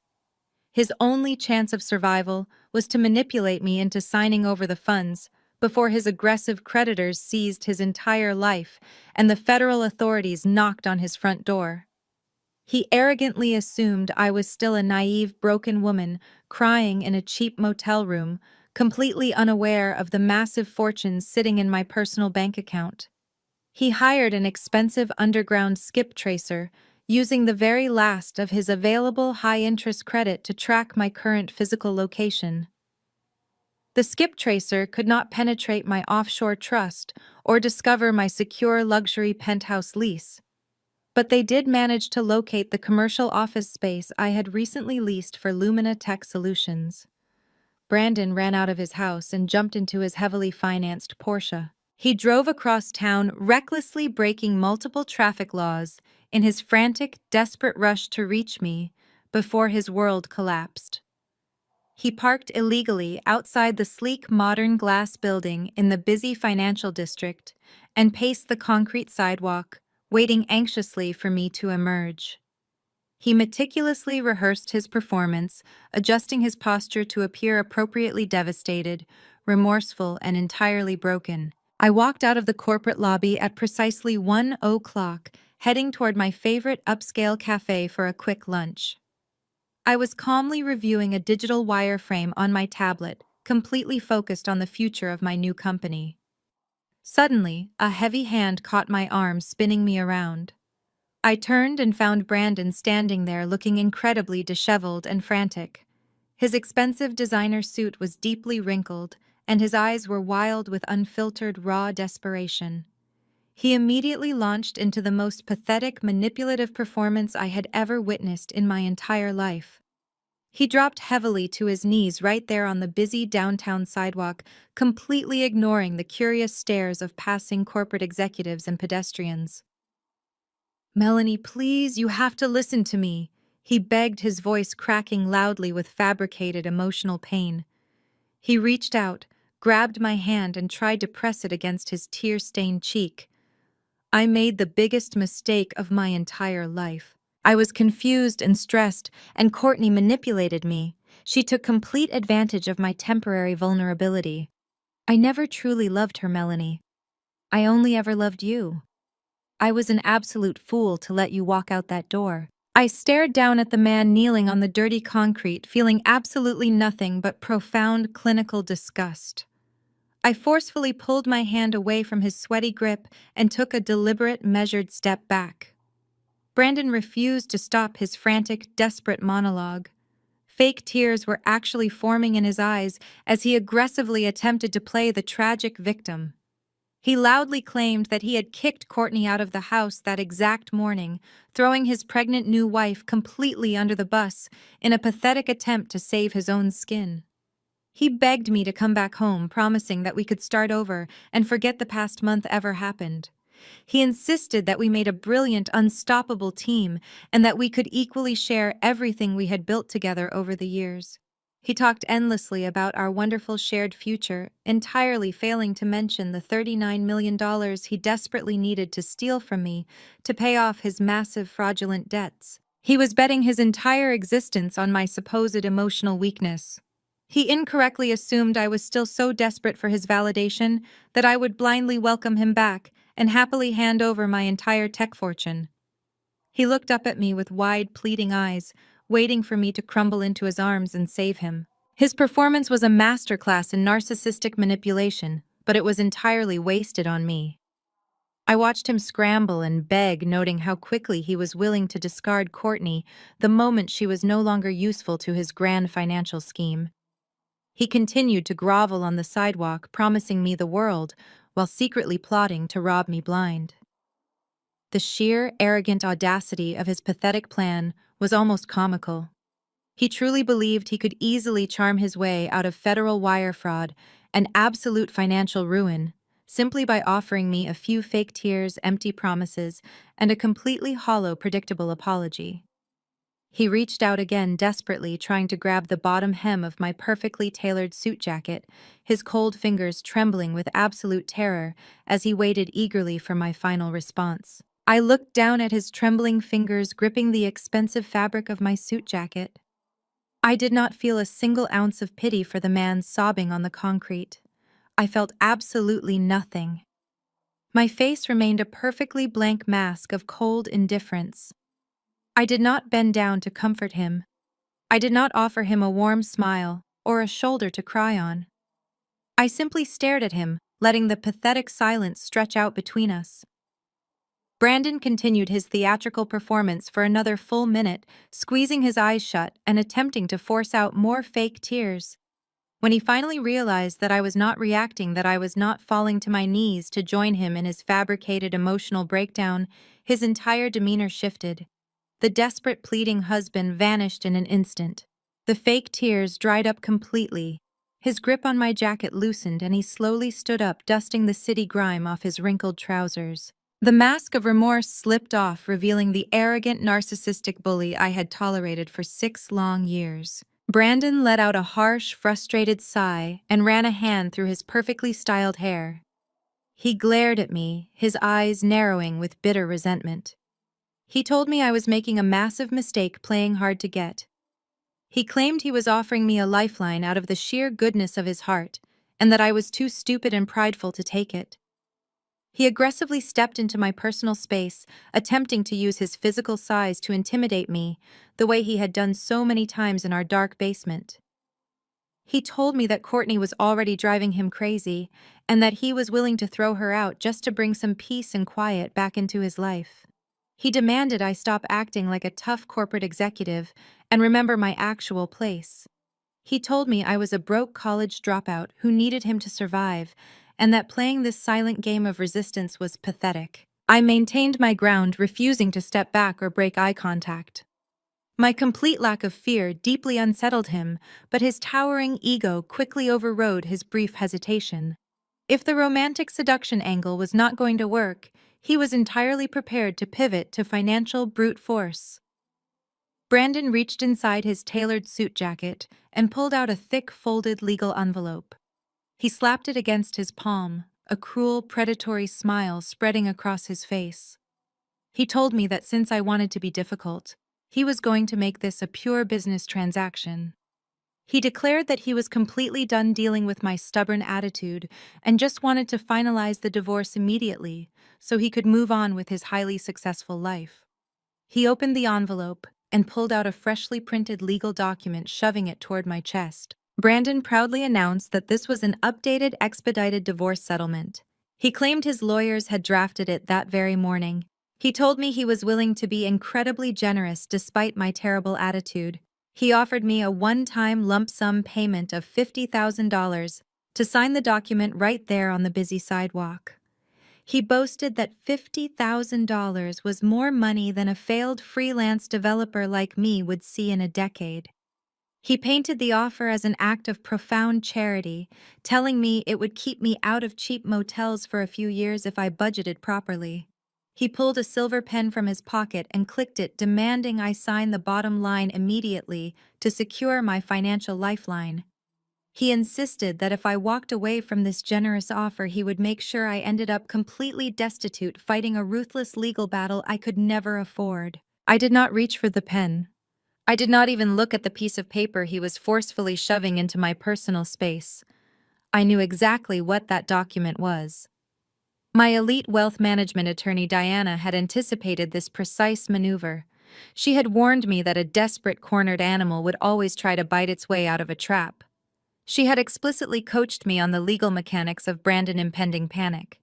Hidden deep within the dense, complicated legal jargon of that updated settlement was a highly predatory clause. By signing that paper for $50,000, I would be retroactively transferring all of my intellectual property rights directly to him.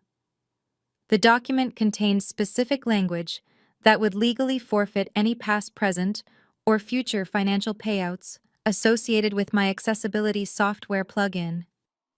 It was a desperate, frantic attempt to legally secure the Apex Global buyout funds before his fraudulent empire completely collapsed.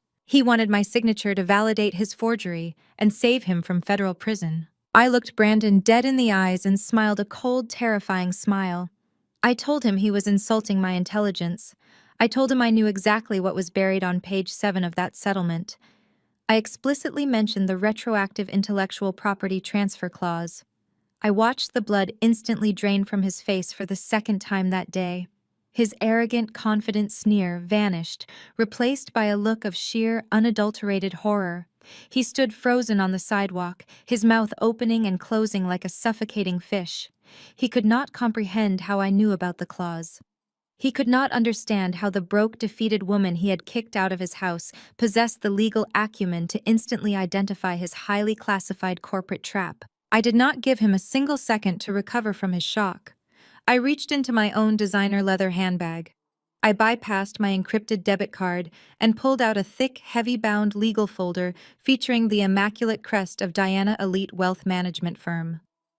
I stepped forward, closing the distance between us, and forcefully pressed the heavy folder directly into his chest. Brandon instinctively brought his hands up to grab the folder, dropping his own fraudulent settlement papers onto the dirty concrete sidewalk. I looked at him with absolute unwavering authority and delivered the fatal blow. I told him he had just been officially served. Brandon stared down at the thick legal portfolio in his hands, his eyes wide and panicked. He asked me what this was, his voice trembling uncontrollably. I told him exactly what it was. I informed him that my legal team was filing a comprehensive, devastating civil lawsuit against him and his shell company. I clearly articulated the exact charges, leaving absolutely no room for misunderstanding. I told him he was being sued for malicious intellectual property theft, deliberate signature forgery, and extensive federal wire fraud. I explained that we were coming after him for full financial restitution regarding the 4 years of secret lucrative royalties he had illegally collected from Apex Global behind my back. The mention of Apex Global struck him like a bolt of lightning. His knees buckled slightly, and he had to shift his weight to keep from collapsing onto the sidewalk a second time. He looked up at me, his eyes darting frantically, searching my face for any sign that this was a bluff. He asked me how I knew about the tech company. He stammered wildly, demanding to know who I had been talking to. He tried to claim that Horizon Tech Solutions was a completely separate, legitimate business venture that had absolutely nothing to do with my failed software project. He was drowning in his own lies, desperately trying to tread water in a storm that had already swallowed him whole. I maintained my relentless, aggressive posture. I told him his pathetic lies were completely useless now. I informed him that the aggressive corporate acquisition lawyers at Apex Global had contacted me directly. I watched his soul completely leave his body as I revealed that the corporate attorneys had easily identified his sloppy amateur signature forgery during their rigorous due diligence phase. I explained that they had completely frozen his holding company out of the multi-million-dollar acquisition process to avoid acquiring stolen intellectual property. I made sure he understood that his master plan was dead and that his massive financial payday was never going to arrive in his bank account. Brandon began to hyperventilate. He clutched the legal folder to his chest as if it were a physical shield against the incoming destruction. He begged me to stop the lawsuit. He promised he would give me half of the buyout money if I just called my lawyers off and signed a new licensing agreement to legitimize his transaction. He claimed we could both walk away incredibly rich and never have to see each other again. He was bargaining with imaginary money, attempting to trade chips he did not even possess. I leaned in close so only he could hear my next words over the ambient noise of the busy city street. I told him he had absolutely nothing left to bargain with. I explained with brutal surgical precision that the corporate lawyers at Apex Global had bypassed his fraudulent shell company completely. I told him they had wired the full $39 million buyout directly into my personal secure bank account over a month ago. I let the staggering truth wash over him, watching his mind desperately try to process the fact that I already possessed the vast fortune he was currently leveraging his entire life against. I told him I knew all about his massive high-interest bridge loans. I knew he had put down massive cash deposits on luxury cars he could not actually afford. I knew he had completely leveraged my former house as collateral for a predatory cash advance he had zero ability to repay. I laid out his entire disastrous financial reality, making sure he fully grasped the inescapable totality of his impending ruin. He had built a massive house of cards on a foundation of aggressive fraud, and I had just gleefully pulled out the bottom row. Brandon stood completely paralyzed on the sidewalk, tears of genuine terrifying panic streaming down his face.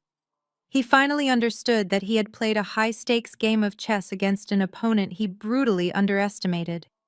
He realized he was not the mastermind he believed himself to be.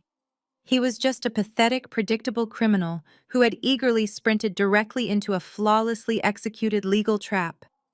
I turned my back on my trembling, terrified ex-husband and walked calmly back into my corporate building, leaving him to face the total annihilation of his own making. As I walked through the sleek, revolving glass doors of my corporate lobby, I did not look back.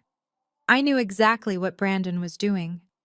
He was standing on the busy sidewalk, staring at the thick legal folder in his hands, realizing that every single choice he had made over the last 6 years had led him directly to federal prison. He had traded a loyal, brilliant wife for a shallow, manipulative sister. He had traded a secure, comfortable life for a fraudulent, temporary illusion of immense wealth. He had arrogantly believed that because I was quiet, because I preferred the solitude of my coding environment, to the loud, boastful arrogance of his social circle, that I was inherently weak. He had fatally confused my introversion with stupidity. The truth was that I had spent years analyzing complex systems, identifying critical vulnerabilities, and writing elegant, unbreakable code to fix them. When Brandon made himself the critical vulnerability in my life, I simply applied that exact same analytical precision to dismantle him. I had allowed him to exhaust his energy performing his pathetic seduction routine, knowing it would rapidly devolve into his true bullying nature. I had let him present his predatory $50,000 settlement because it provided the ultimate undeniable proof of his malicious intent. Every desperate move he made today only strengthened my legal case against him. My phone buzzed in my pocket as I stepped into the private executive elevator. It was a secure message from Diana confirming that Brandon, predatory lenders had officially filed emergency injunctions against his holding company due to his missed payments. The dominoes were falling exactly according to our meticulously designed legal strategy. Brandon was now fighting a horrific two-front war. He was facing my devastating civil lawsuit for intellectual property theft and fraud, while simultaneously battling ruthless corporate debt collectors who were actively seizing his leveraged assets. He had no money, no legal defense, and absolutely no way out. I pressed the button for my penthouse office floor, watching the floor numbers climb higher and higher. I felt a profound sense of absolute vindication. Brandon's attempt to bully me into signing away my life work had been the final pathetic gasp of a dying tyrant. He had tried to offer me a microscopic fraction of my own wealth, acting as a benevolent savior, while secretly plotting my total ruin. Instead, I had handed him the blueprint of his own absolute destruction. I stepped out of the elevator and walked toward my corner office, ready to finalize the launch of Lumina Tech Solutions. I had successfully defended my empire, and the real work was just beginning.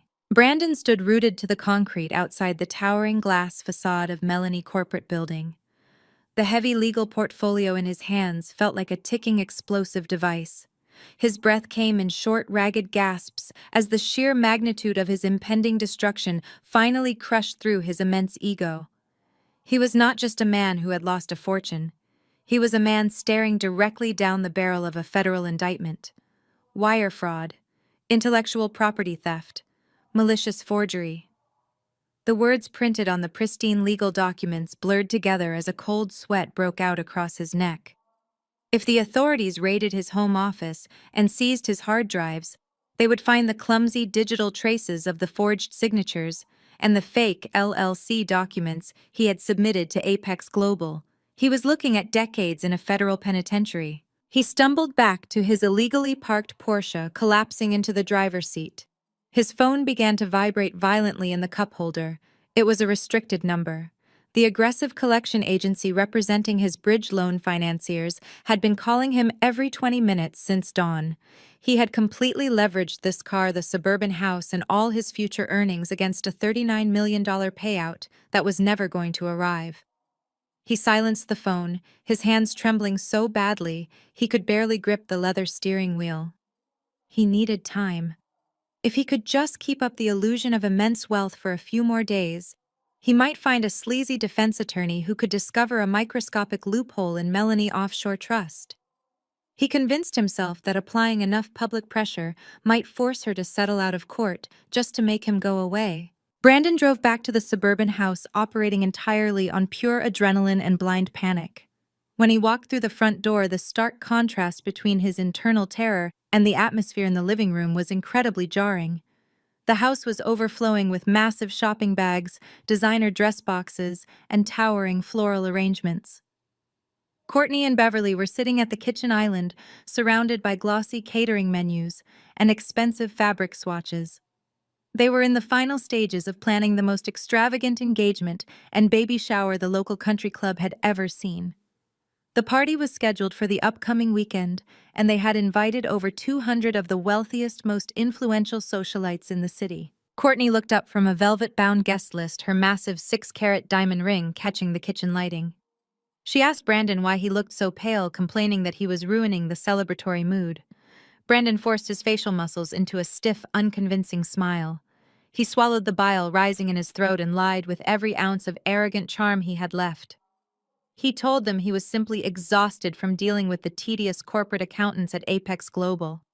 He claimed the massive wire transfer required a few extra layers of executive signatures due to international tax regulations, but assured them the money was absolutely secured.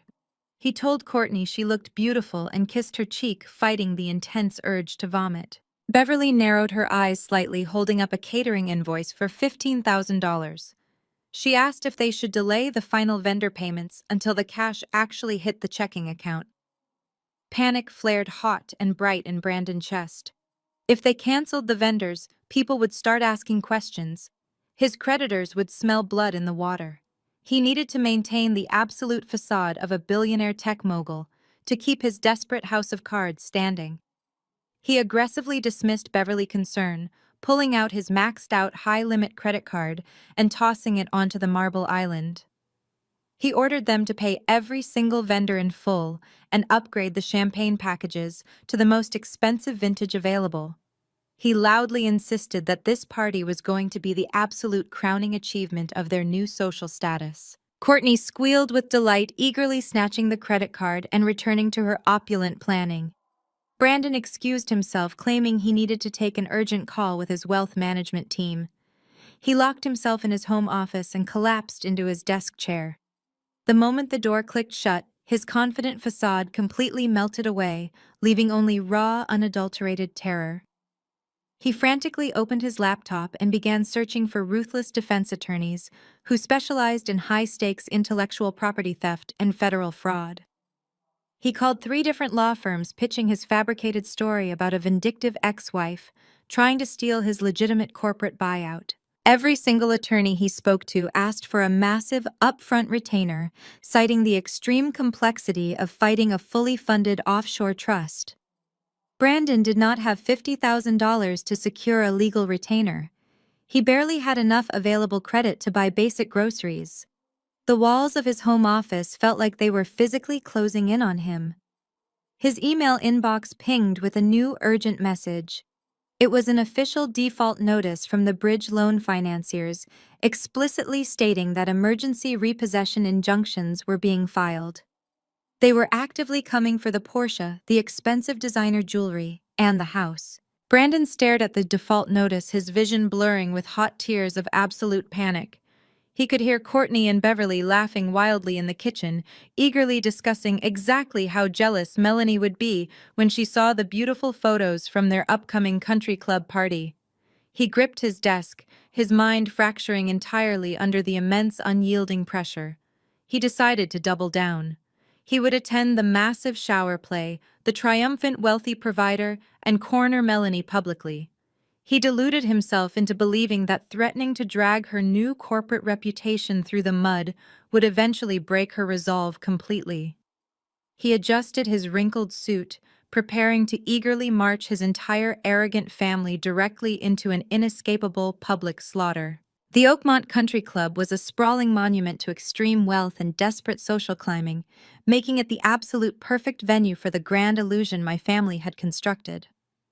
The prestigious Grand Ballroom had been completely transformed into a grotesque and staggering display of unearned opulence.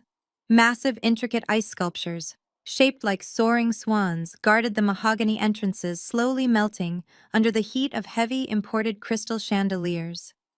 Highly trained waiters in crisp white tuxedos circulated continuously through the massive crowd, carrying heavy silver trays, offering imported beluga caviar and endless glasses of top-tier vintage champagne. A classical string quartet played a soft, elegant melody in the far corner, but their music was completely drowned out by the shrill, forced laughter of the 200 wealthy guests who had been invited strictly to witness this fabricated triumph. Courtney stood proudly at the absolute center of the grand ballroom, acting as the undisputed queen of the evening. She was wearing a custom-tailored white silk gown that clung perfectly to her remarkably flat stomach, projecting the image of a glowing, expectant mother. She held court among a large group of influential socialites and wealthy country club wives, aggressively waving her left hand during every single sentence to ensure her massive 6-carat emerald-cut diamond caught the bright overhead lighting. She loudly and confidently recounted the completely fabricated story of Brandon's massive corporate buyout. She claimed he was a brilliant, unparalleled visionary who had single-handedly revolutionized the modern tech industry with his coding genius. She lied with such practiced natural ease that the guests hung on to her every word, expressing their awe and intense jealousy. Beverly hovered right beside her favorite daughter, radiating a highly toxic, predatory pride. She wore a completely unpaid-for designer gown that cost more than my first car, and she spoke with the condescending, arrogant drawl of a woman who believed she had finally conquered the elite social hierarchy. She eagerly cornered her wealthy friends, boasting relentlessly about her new incoming wealth and making sure to explicitly mention how Brandon had finally dropped his dead-weight wife to be with a woman of actual substance. Beverly's voice echoed shrilly across the ballroom, carrying over the classical music and the clinking glasses.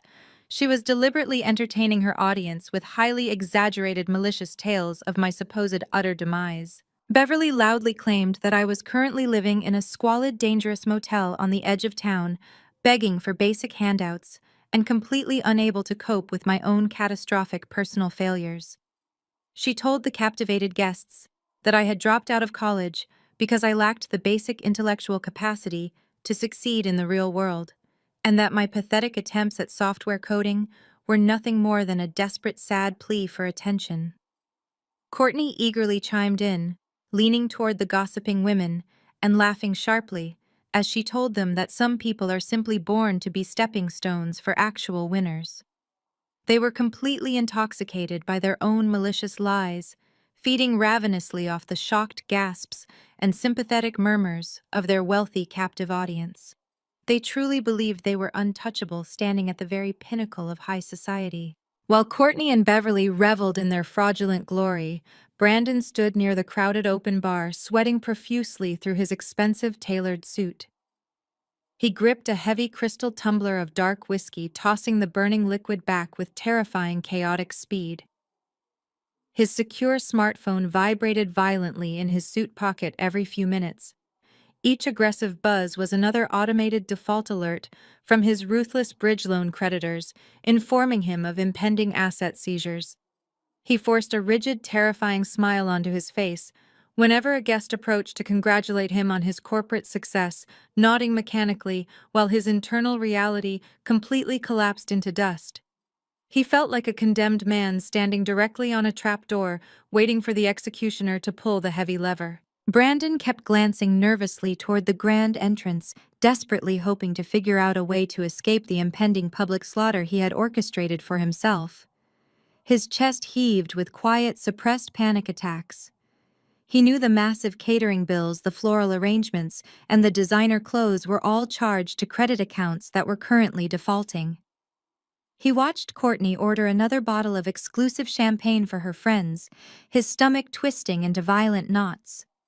He wanted to scream at them to stop spending money he did not have, but he was entirely paralyzed by his own massive ego and the paralyzing fear of federal prison. He was trapped in a gilded cage of his own making, forced to smile and drink while the walls closed in tight around him. Outside the prestigious country club, the weather was crisp and clear.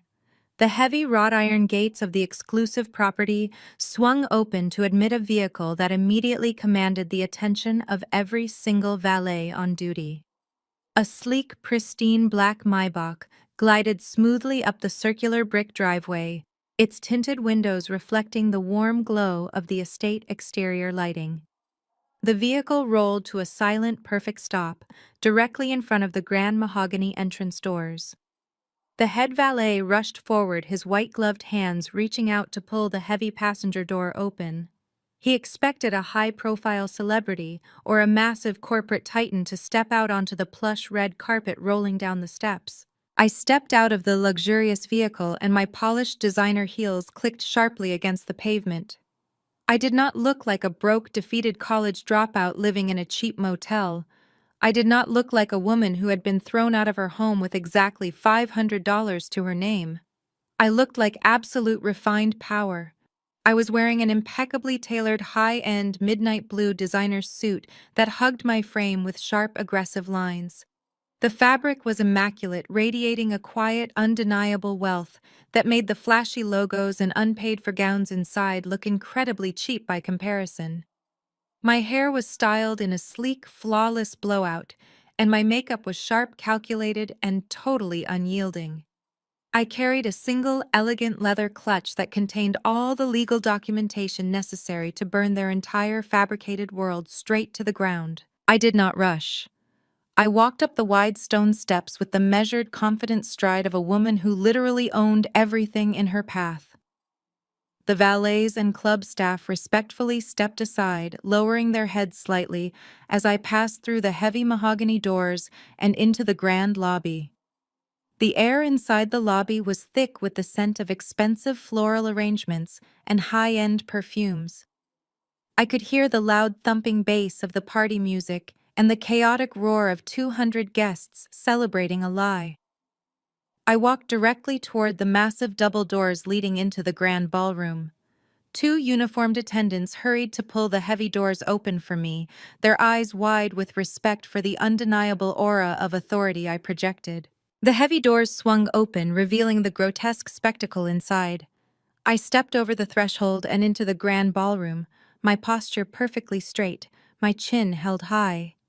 I did not sneak in quietly or try to blend into the background. I walked directly onto the polished dance floor, placing myself directly in the center of the massive room. I locked my cold, indifferent gaze onto the exact spot where Beverly and Courtney were standing holding their champagne flutes and laughing at my expense. The effect was absolutely instantaneous. A guest standing near the entrance noticed me first and stopped mid-sentence, his mouth hanging slightly open. The woman next to him turned to follow his gaze, and she too froze completely. The reaction rippled across the massive ballroom like a sudden violent shockwave. The loud, boisterous conversations began to die out in rapid succession. People nudged their partners, pointing silently in my direction. The guests who had just been listening to Beverly malicious stories about my supposed homelessness stared in absolute shock at the stunning, powerful woman standing before them. The stark, undeniable contrast between the pathetic loser Beverly had described and the immaculate multimillionaire standing in the room was physically jarring. The sudden wave of silence swept through the entire venue, absorbing the laughter, the clinking glasses, and the superficial chatter. It was as if someone had pulled the plug on the entire event. Even the string quartet in the corner, sensing the massive shift in the room atmosphere, awkwardly allowed their music to trail off into nothingness. The entire grand ballroom fell completely dead silent. 200 pairs of eyes were locked directly on me, completely mesmerized and entirely shocked by my transformation and my undeniable commanding presence. I stood perfectly still, letting the crushing heavy silence suffocate the room, waiting patiently for my family to finally turn around and see exactly what kind of monster they had created.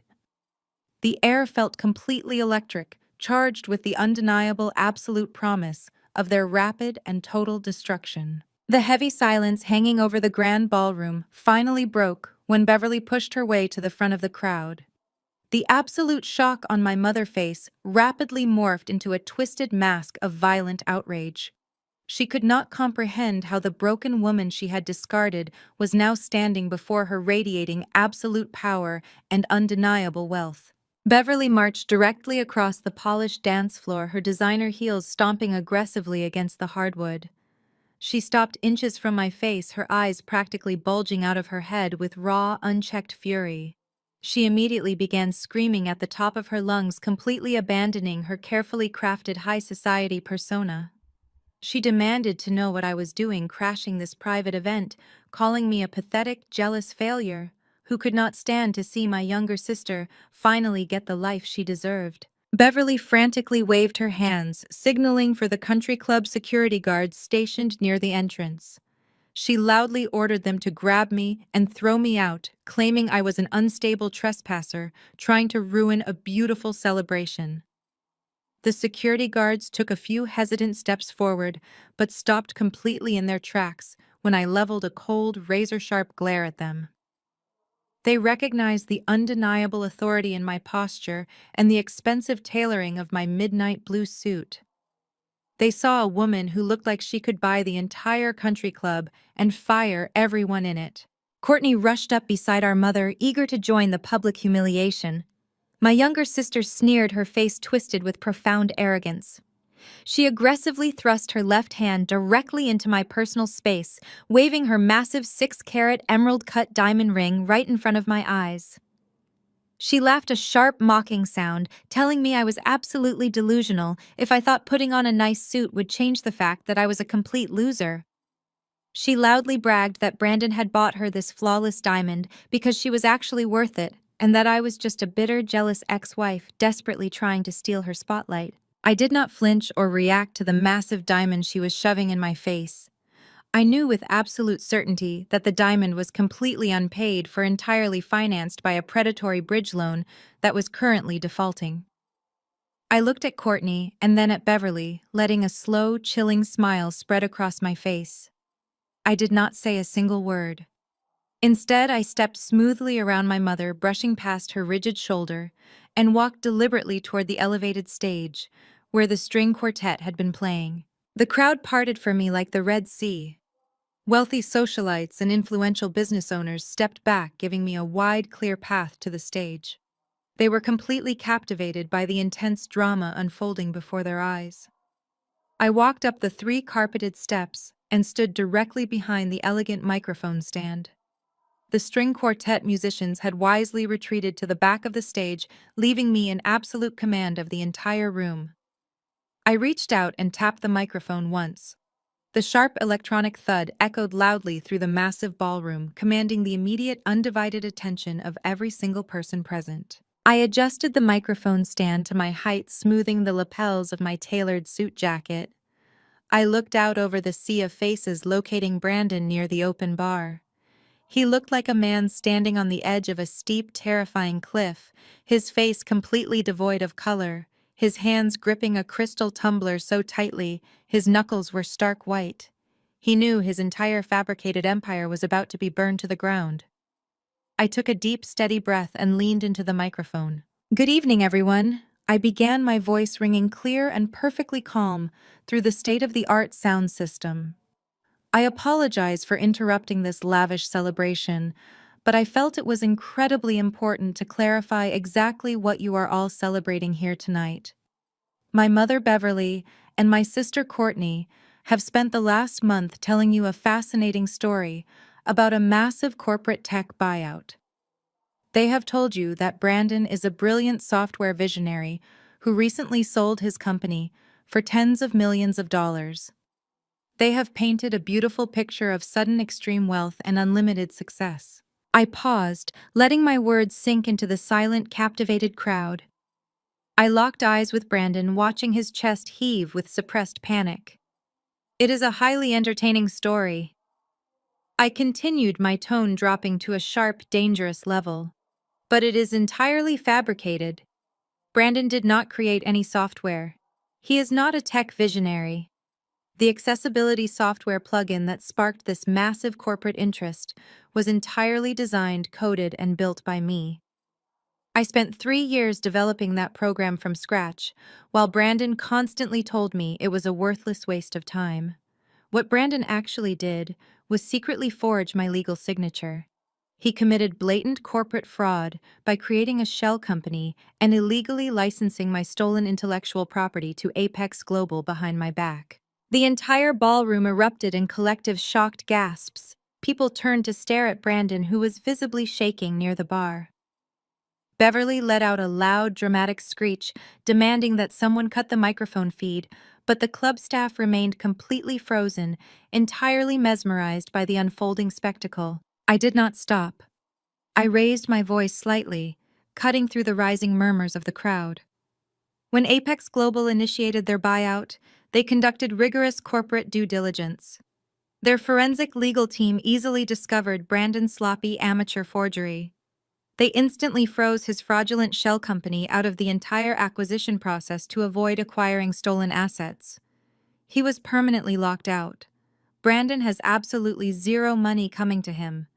He is currently facing a massive civil lawsuit for intellectual property theft and a highly probable federal indictment for wire fraud and forgery.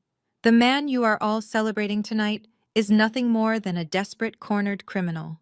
I turned my gaze directly toward Beverly and Courtney, who were standing completely paralyzed on the dance floor. Courtney's face had turned an ashen, sickly gray, while Beverly looked like she might actually pass out from the sheer public humiliation. As for this beautiful party, I continued gesturing to the melting ice sculptures and the extravagant floral arrangements, and the massive diamond ring my sister is currently wearing, and the luxury vehicles they have been heavily promoting on social media. None of it is real. I leaned closer to the microphone, ensuring every single word carried absolute devastating clarity. When Brandon realized the tech giant had frozen him out, he panicked. To keep up this pathetic illusion of wealth, he took out millions of dollars in predatory high-interest bridge loans using fraudulent proof of funds. He leveraged every single asset he had to secure cash he has absolutely no way to repay. Every drop of champagne you are drinking tonight, every caviar appetizer you have eaten, is funded by a massive mountain of toxic defaulting debt. They are entirely broke. They are currently drowning in severe financial liabilities that will inevitably force them into total bankruptcy. They have been parading around the city treating service workers like garbage and mocking my supposed failure, all while standing on a rapidly collapsing house of cards. I let the weight of their total financial ruin settle over the horrified audience. The wealthy socialites who had been eagerly kissing Beverly cheek just an hour ago were now looking at her with profound, unvarnished disgust. No one likes being made a fool of, and my family had just made fools of the entire local elite. I took a final deep breath. But the most ironic part of this entire tragedy, I said, my voice dropping to a smooth conversational volume, is where the buyout money actually went. You see, Apex Global still wanted the software. So they legally bypassed Brandon's fraudulent shell company entirely. To secure the rights without any legal liability, they went directly to the sole original patent holder. They wired the entire $39 million buyout directly into my personal bank account. I looked directly at Beverly, watching her entire reality shatter into a million irreparable pieces. That money has been sitting safely in my highly secure offshore trust for a month, I stated clearly. And I want to personally thank my mother for demanding I repay her $2,000 last week. By officially settling all my outstanding family debts, you provided my wealth management attorney with the final piece of legal documentation to completely sever my financial liability from your impending bankruptcy. You truly sealed your own fate. I looked at their broken faces, relishing the perfection of their public annihilation. I stepped away from the microphone, letting the shrill feedback echo through the utterly silent, devastated ballroom. The microphone feedback was still ringing in the ears of the stunned guests when the heavy mahogany doors of the grand ballroom burst open. The disruption was not a late-arriving guest or a fresh tray of champagne. It was the brutal, undeniable crash of reality tearing through their fabricated world. 3 men in dark tactical windbreakers stormed into the room, moving with aggressive, practiced efficiency. They were not country club security. The bold white lettering across their jackets clearly identified them as high-risk asset recovery agents. The head agent, a man with a thick neck and a clipboard, scanned the frozen crowd before locking his eyes directly on Brandon. He marched straight onto the dance floor, completely ignoring the horrified gasps of the wealthy socialites. He did not lower his voice or attempt to maintain any sense of high society decorum. He loudly demanded the immediate surrender of the keys to the white G-Wagon and the matte black Porsche currently parked in the VIP circle. He informed Brandon in front of 200 of the most influential people in the city that both vehicles were being actively repossessed due to severe defaults on fraudulent bridge loans. He stated clearly, that emergency court injunctions had been officially filed that very afternoon, authorizing the immediate seizure of all leveraged collateral. Courtney let out a sharp, terrified shriek, clutching her stomach as if the repossession agents were physically attacking her. She screamed at Brandon, demanding he do something, demanding he fix this massive public humiliation. Brandon just stood there, completely paralyzed, his expensive crystal tumbler finally slipping from his sweaty fingers and shattering into 100 jagged pieces on the polished hardwood floor. He had absolutely no power left. He reached into his tailored pocket with shaking hands and pulled out the keys, tossing them onto the floor like a defeated coward. The head agent scooped them up, signaling to his team outside. Through the massive floor-to-ceiling windows of the grand ballroom, the entire captive audience watched the final act of this tragic comedy unfold. Two heavy-duty flatbed tow trucks had backed into the circular brick driveway. The guests watched in absolute stunned silence as the pristine white SUV and the aggressive matte black sports car were unceremoniously hooked up and violently dragged onto the steel beds. The flashing amber lights of the tow trucks illuminated the horrified faces of the country club elite, casting a harsh, unforgiving glare on the total destruction of my family fake empire. Beverly collapsed into a nearby chair, her hands covering her face, sobbing uncontrollably as her entire social standing evaporated into thin air. She knew that by tomorrow morning, she would be completely blacklisted from every single country club charity board and elite social circle in the state. Courtney stood completely alone on the dance floor, sobbing hysterically, her massive unpaid-for diamond ring suddenly looking like a heavy, terrifying shackle.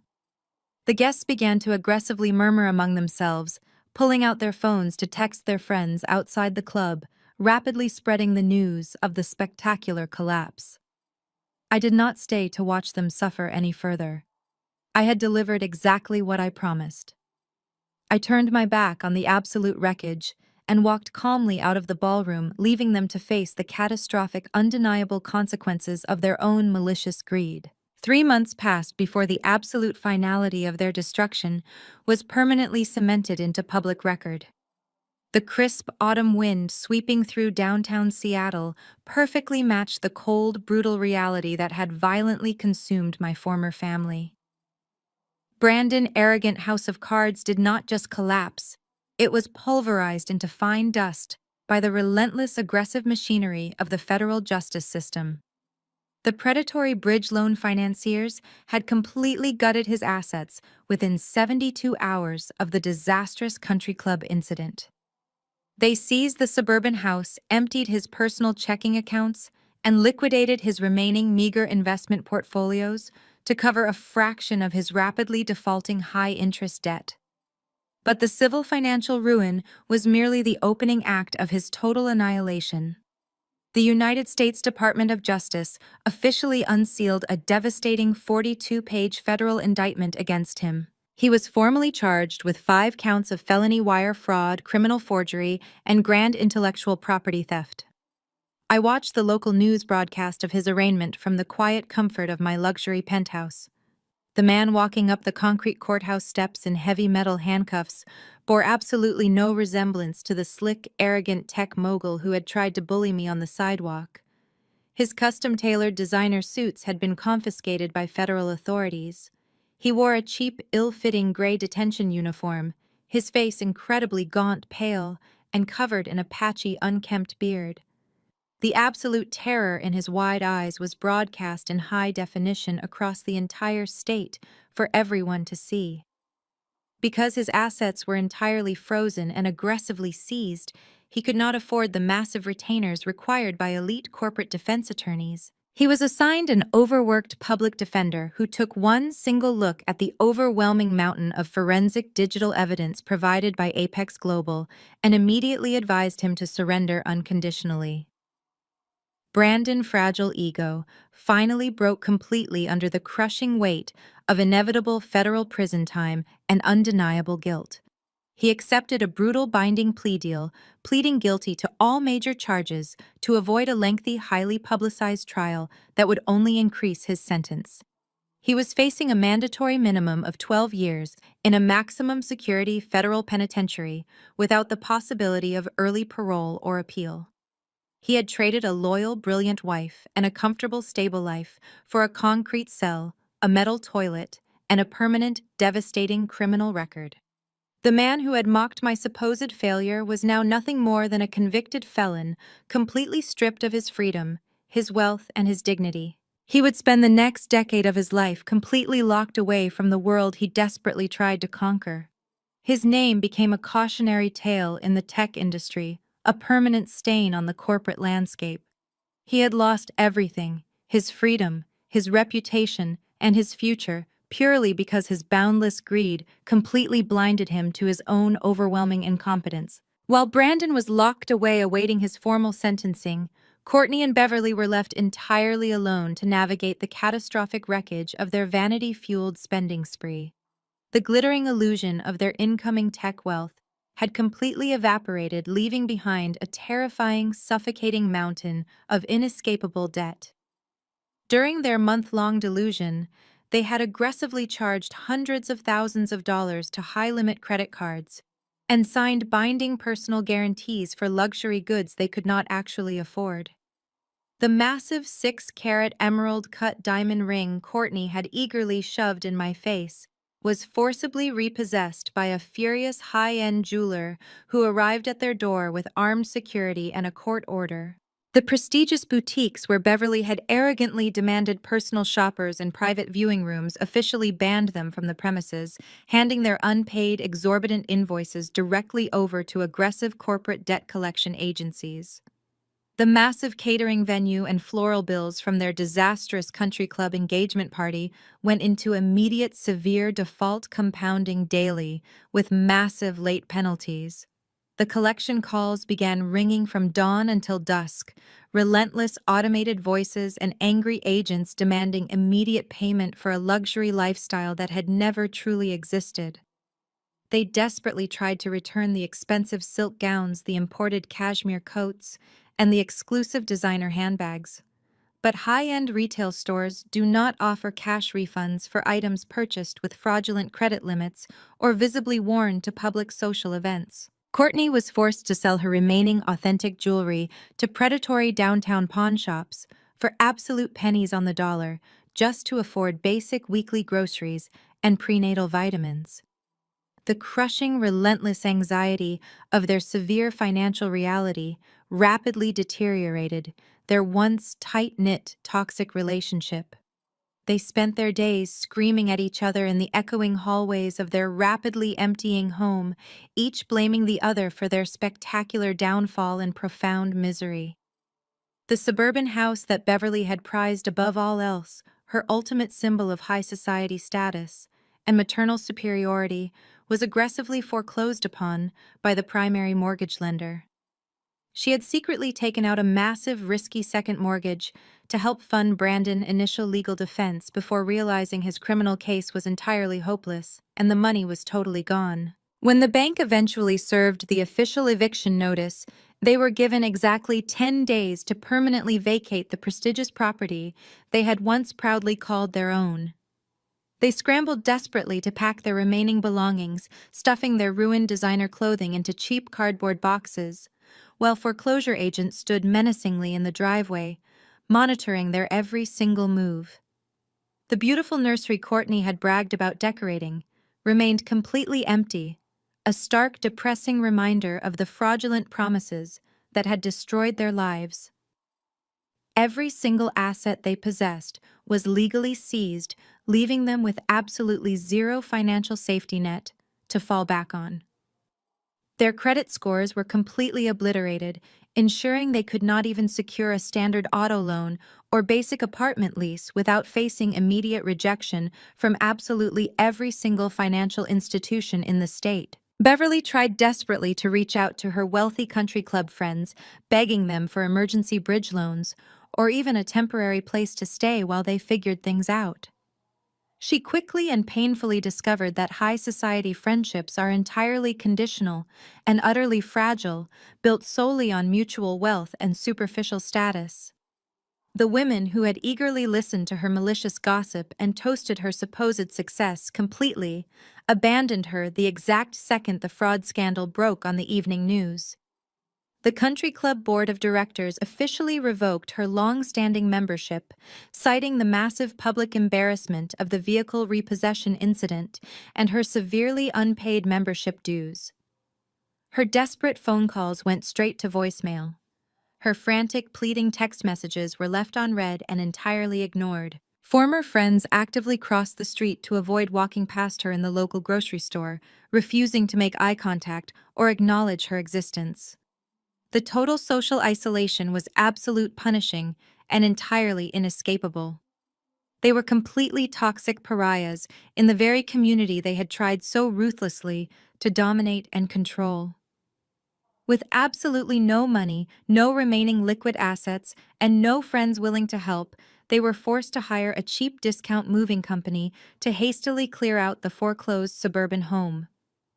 They watched in sheer agonizing despair as bank-appointed corporate liquidators ruthlessly auctioned off Beverly expensive antique furniture, imported rugs, and fine china to satisfy the outstanding legal judgments against them.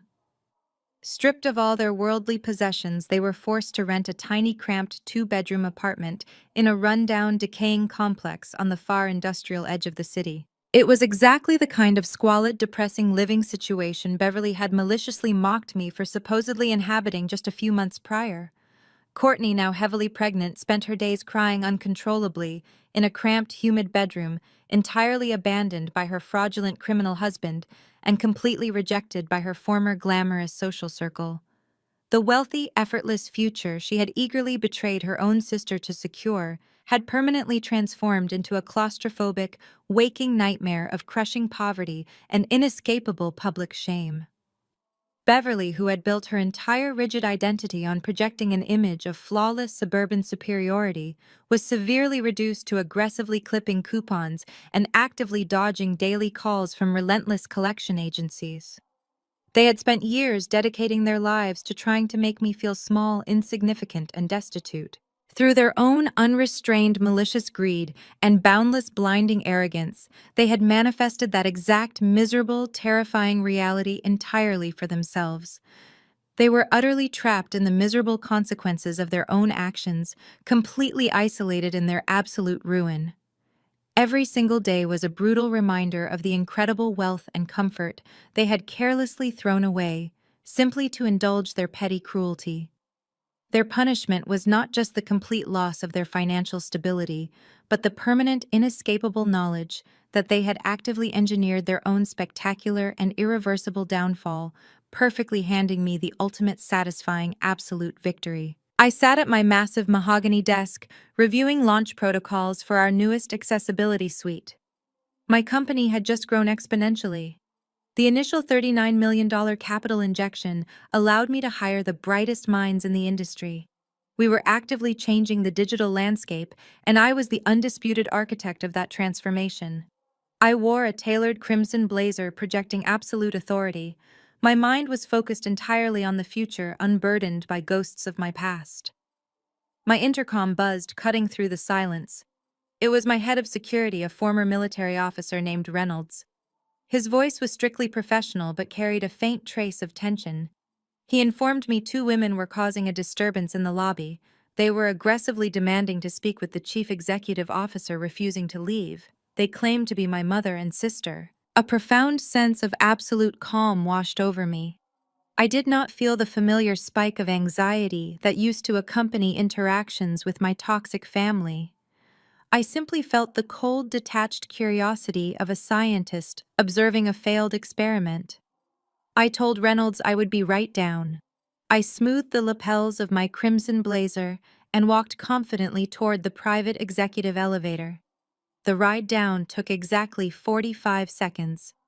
I used that brief window to center myself entirely. I was no longer the frightened, discarded wife holding a cardboard box. I was a multi-millionaire tech founder about to deliver final, absolute closure to the darkest chapter of my entire existence. The elevator doors slid open, revealing the expansive sunlit lobby of my corporate headquarters. The floor was polished Italian marble, and the walls were lined with sleek digital displays showcasing our software solutions. Standing directly in the center of this modern, opulent fortress were Beverly and Courtney. The sight of them was genuinely jarring. They looked completely broken, stripped of the arrogant high society gloss they had so desperately tried to project just a few months ago. Beverly wore a faded beige trench coat that had seen better days. Her previously immaculate highlighted hair was limp, showing stark gray roots. Her posture, once rigid with profound condescension, was now hunched and utterly defeated. Courtney stood beside her, heavily pregnant and looking absolutely miserable. The flawless designer gowns and the massive fake diamond ring were completely gone. She wore a cheap, oversized maternity sweater and scuffed athletic shoes. She looked terrified, clutching the strap of a worn canvas tote bag as if it were her only lifeline. They were surrounded by 3 uniformed security guards maintaining a firm perimeter around them. The wealthy guests at the country club had abandoned them. The predatory lenders had stripped them of every material asset. They had absolutely nowhere else to go and no one else to manipulate. They had finally been forced to crawl directly to the very woman they had maliciously tried to destroy. I walked slowly across the polished marble floor, the sharp rhythmic clicking of my designer heels echoing loudly through the cavernous main lobby. Beverly and Courtney turned their heads at the sound. When they saw me approaching, their eyes widened in absolute shock and desperate awe. They were finally seeing the true, undeniable magnitude of the empire I had built. I stopped a few feet away from them, signaling my security team to hold their positions. I did not offer a greeting. I did not smile. I simply stood there radiating absolute impenetrable power and waited for them to speak. Beverly took a hesitant, trembling step forward. The aggressive bullying tone she had weaponized against me for 34 years was gone, replaced by a pathetic, whining whimper. She clasped her hands together in a theatrical, pleading gesture. She told me they had lost absolutely everything. She cried the banks foreclosed on the suburban house, and they were currently living in a terrible, cramped apartment in a highly dangerous neighborhood. She begged me to look at Courtney and have some basic human compassion for my pregnant sister. She wildly claimed Brandon completely deceived them all, and they were just innocent victims of his malicious corporate fraud. Courtney eagerly joined the pathetic performance, tears streaming down her pale, blotchy cheeks. She frantically apologized for her behavior at the country club, aggressively blaming her pregnancy hormones, and Brandon manipulative lies for her profound cruelty. She sobbed she was going to be a single mother with zero financial support and a mountain of inescapable legal debt. She reached her hand out toward me, begging for a second chance. She pleaded that family is forever and we needed to stick together during these difficult times. She asked me to pay off their remaining debts and buy them a modest house so her baby could have a safe place to grow up. She promised they would never ask for anything ever again if I just saved them from this horrific nightmare. I listened to their frantic, desperate begging without a single ounce of empathy. Their apologies were completely hollow, motivated by financial desperation rather than genuine remorse for the devastating pain they caused me. They did not regret abusing me or trying to steal my intellectual property. They only regretted they had backed the wrong horse and lost their luxurious lifestyle. They were trying to use the concept of family they previously weaponized against me to extract my wealth. I looked directly into Beverly's tear-filled eyes, then shifted my unyielding gaze to Courtney. The silence I let hang between us was heavy, suffocating, and final. I did not raise my voice. I spoke with the quiet precision of a judge delivering an inescapable terminal sentence. I told them their concept of family was entirely conditional, built solely on utility and submission. I reminded them when I was at my absolute lowest, when my husband betrayed me, and I had only $500, they gleefully threw me out onto the street. I reminded them they publicly celebrated my supposed demise and eagerly participated in a calculated scheme to rob me of my life work. I took a deliberate step closer, ensuring my voice carried the absolute finality of my decision. I told them I built this entire empire alone, fueled by the software code they mocked and the resilience they severely underestimated. I stated clearly that my wealth, my success, and my future were permanently sealed off from them. I informed them they were standing in a building funded by the exact $39 million they greedily tried to steal from me. I watched the agonizing realization wash over their pale, broken faces.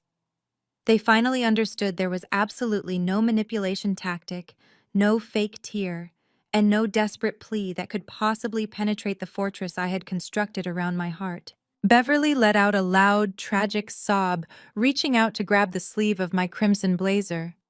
She begged me to be reasonable, claiming leaving them on the street was too cruel a punishment for any mother to endure.